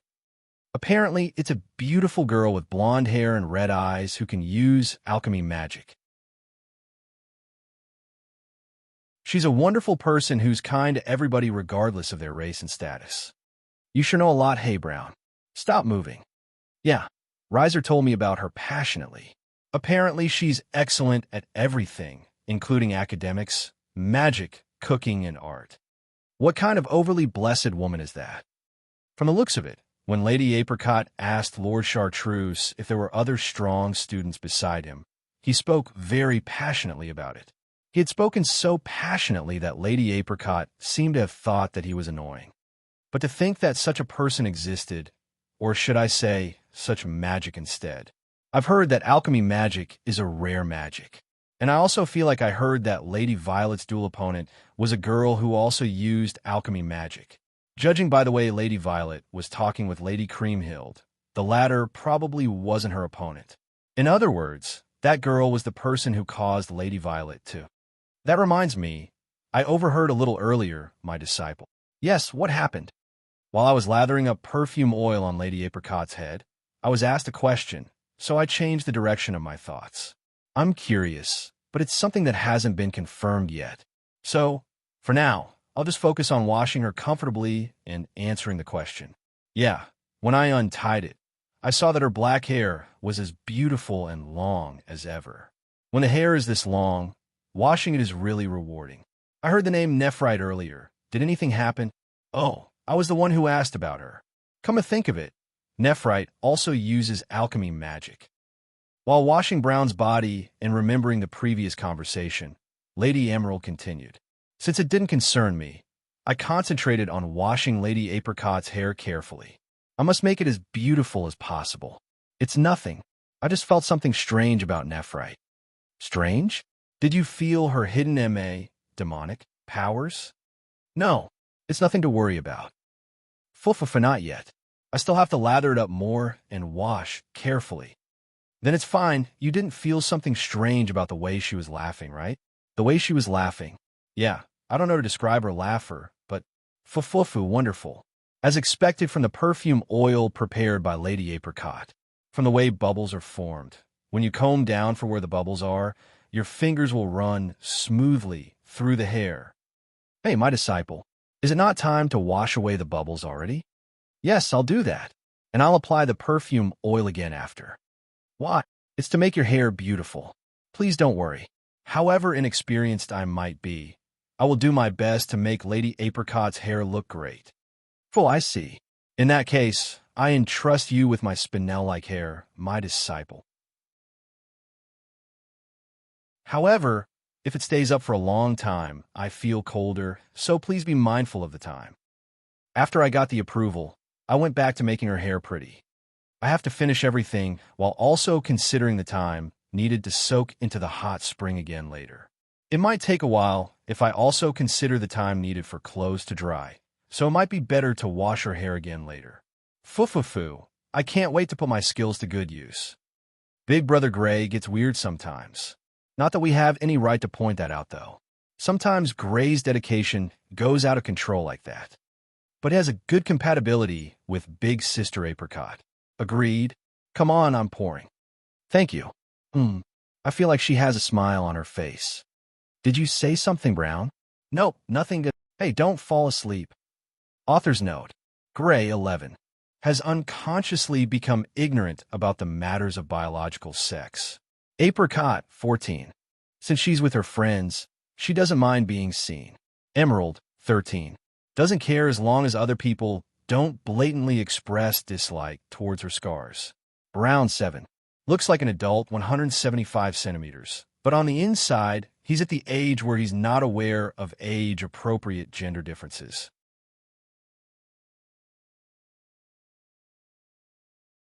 Chapter 73, How the Children Spend Time, _3. Thank you, my disciple. My spinel-like hair has become even shinier. This should further increase my mana. I am undeserving of such praise, Lady Apricot. Lady Apricot struck a pose while walking, making her hair, which was more beautiful than usual, flutter. I'm glad that my care yielded good results. Her hair was already beautiful, but now it looks even more brilliant. Next time, I would like to do the same to Lady Violet's hair too. I would like to make her beautiful violet hair even more beautiful, but Lady Violet has always taken a perfect care of herself. On the other hand, if I relax, Lord Silos doesn't dry his hair fully, so if I'm not looking, his hair will start to bounce outward. It's also rewarding to take care of him in a way. Big Sister Apricot, how are hair and mana connected? What? You don't know? Hair is the perfect medium for conserving mana. The higher quality it is, the more mana will increase. I see. By the way, where are we going? I think we're back. Oh, I just have to take care of the aftermath from the magic I used earlier. Everybody crouch and be quiet.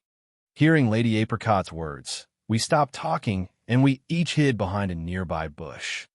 Then, when I quietly put my head out and turned my gaze towards where we were heading, I saw. Those are beast-type monsters. There were quadruped beast-type monsters with a body covered in white fur. They were kind of small, but they had sharp fangs. It's the type of a monster that can be seen around Shiki.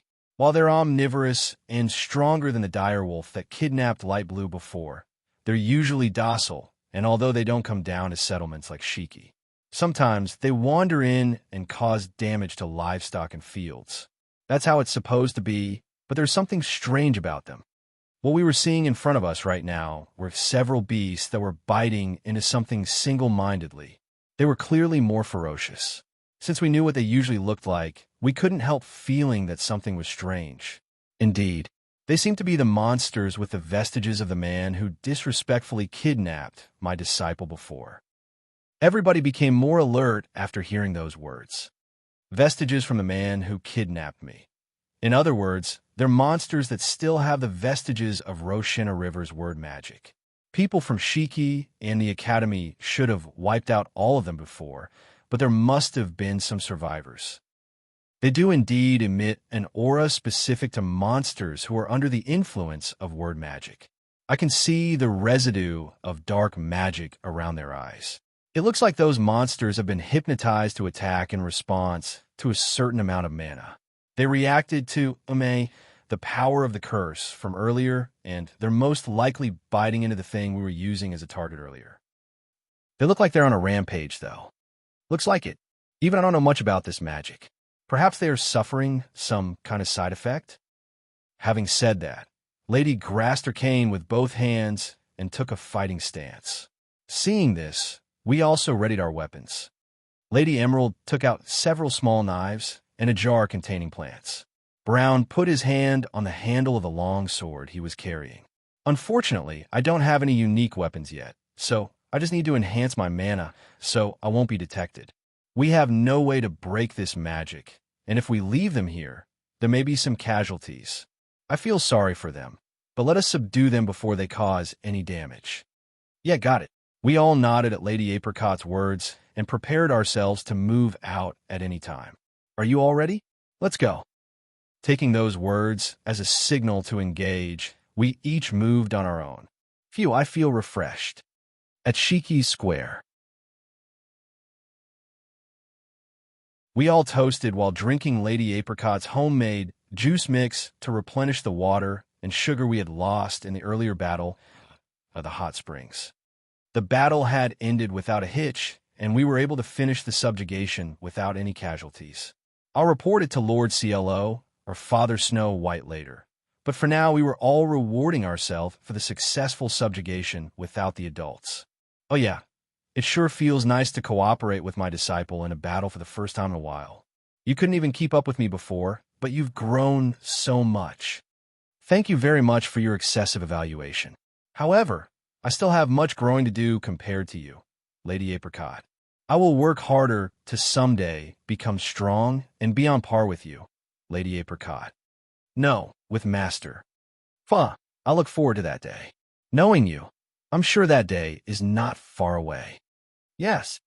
What praise I have received.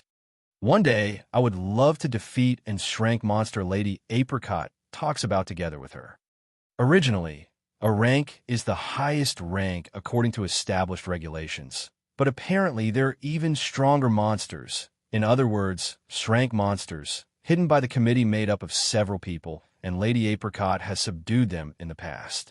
It's said to be every master's wish to eventually defeat those monsters. I would like to help her with that someday. When I told Lord CLO about that, he gave me a strange look and replied with, Yeah, good luck. Good grief, you guys are too excited. But you look happy too, big sister Emerald. What happened? Well, I was able to get a valuable sample from this battle. Of course I would be happy. Lady Emerald drank her drink with a more cheerful expression than usual. The valuable sample she's talking about. I wonder if it's connected to the knives and poison she used in the earlier battle. For somebody who wants to create a resuscitation medicine and save people one day, you sure don't hesitate to use a deadly poison on monsters, Emerald. What are you talking about? Finding out how this poison affects beast-type monsters is a valuable sample.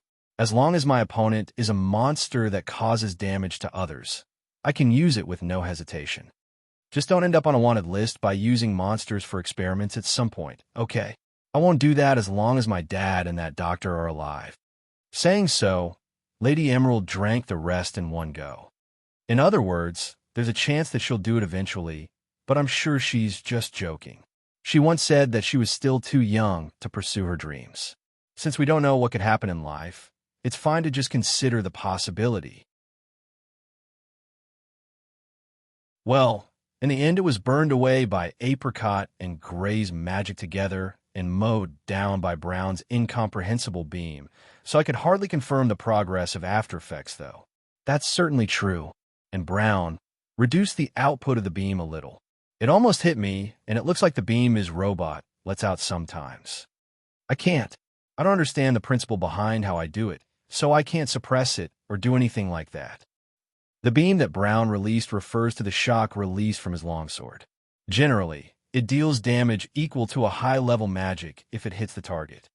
The person in question keeps shooting it repeatedly while not understanding what it is. It makes him both strong but dangerous. Subjugating monsters is fine, but if you sense danger, you should report to us immediately. Oh, Lady Violet. Then, Lady Violet, who had come back from her exciting adventure with Lady Robot, spoke to us. It seems like she had heard what we were talking about. I lowered my head, and as everybody else gave their greetings, Lady Violet approached me.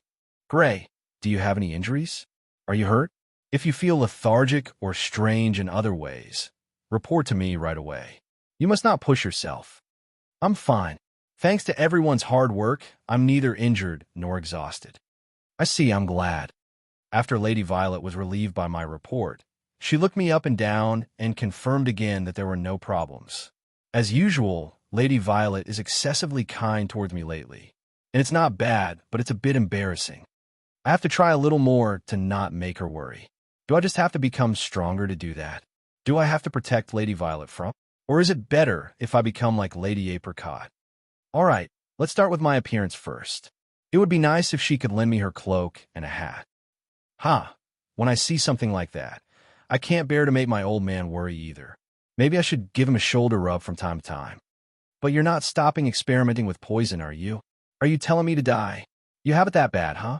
Brown and I don't have parents, so we don't really understand that kind of thing. Right? However, what's wrong? No, I was just thinking that maybe adults aren't much different either. Author's note. Gray, 11, has high aptitude for all attribute magic and can use any type of magic. Apricot, 14, a person with enough amount of mana and knowledge to be Gray's teacher. Emerald, 13, familiar with all kinds of poisonous substances, can be brought down with a little wound. Brown, 7, a natural-born fighter who wields a long sword and has the body of an adult. For some reason, he can also unleash a beam from his longsword. People with strong fighting abilities in Shiki. According to CLO, those kids can't be put into an Otome game.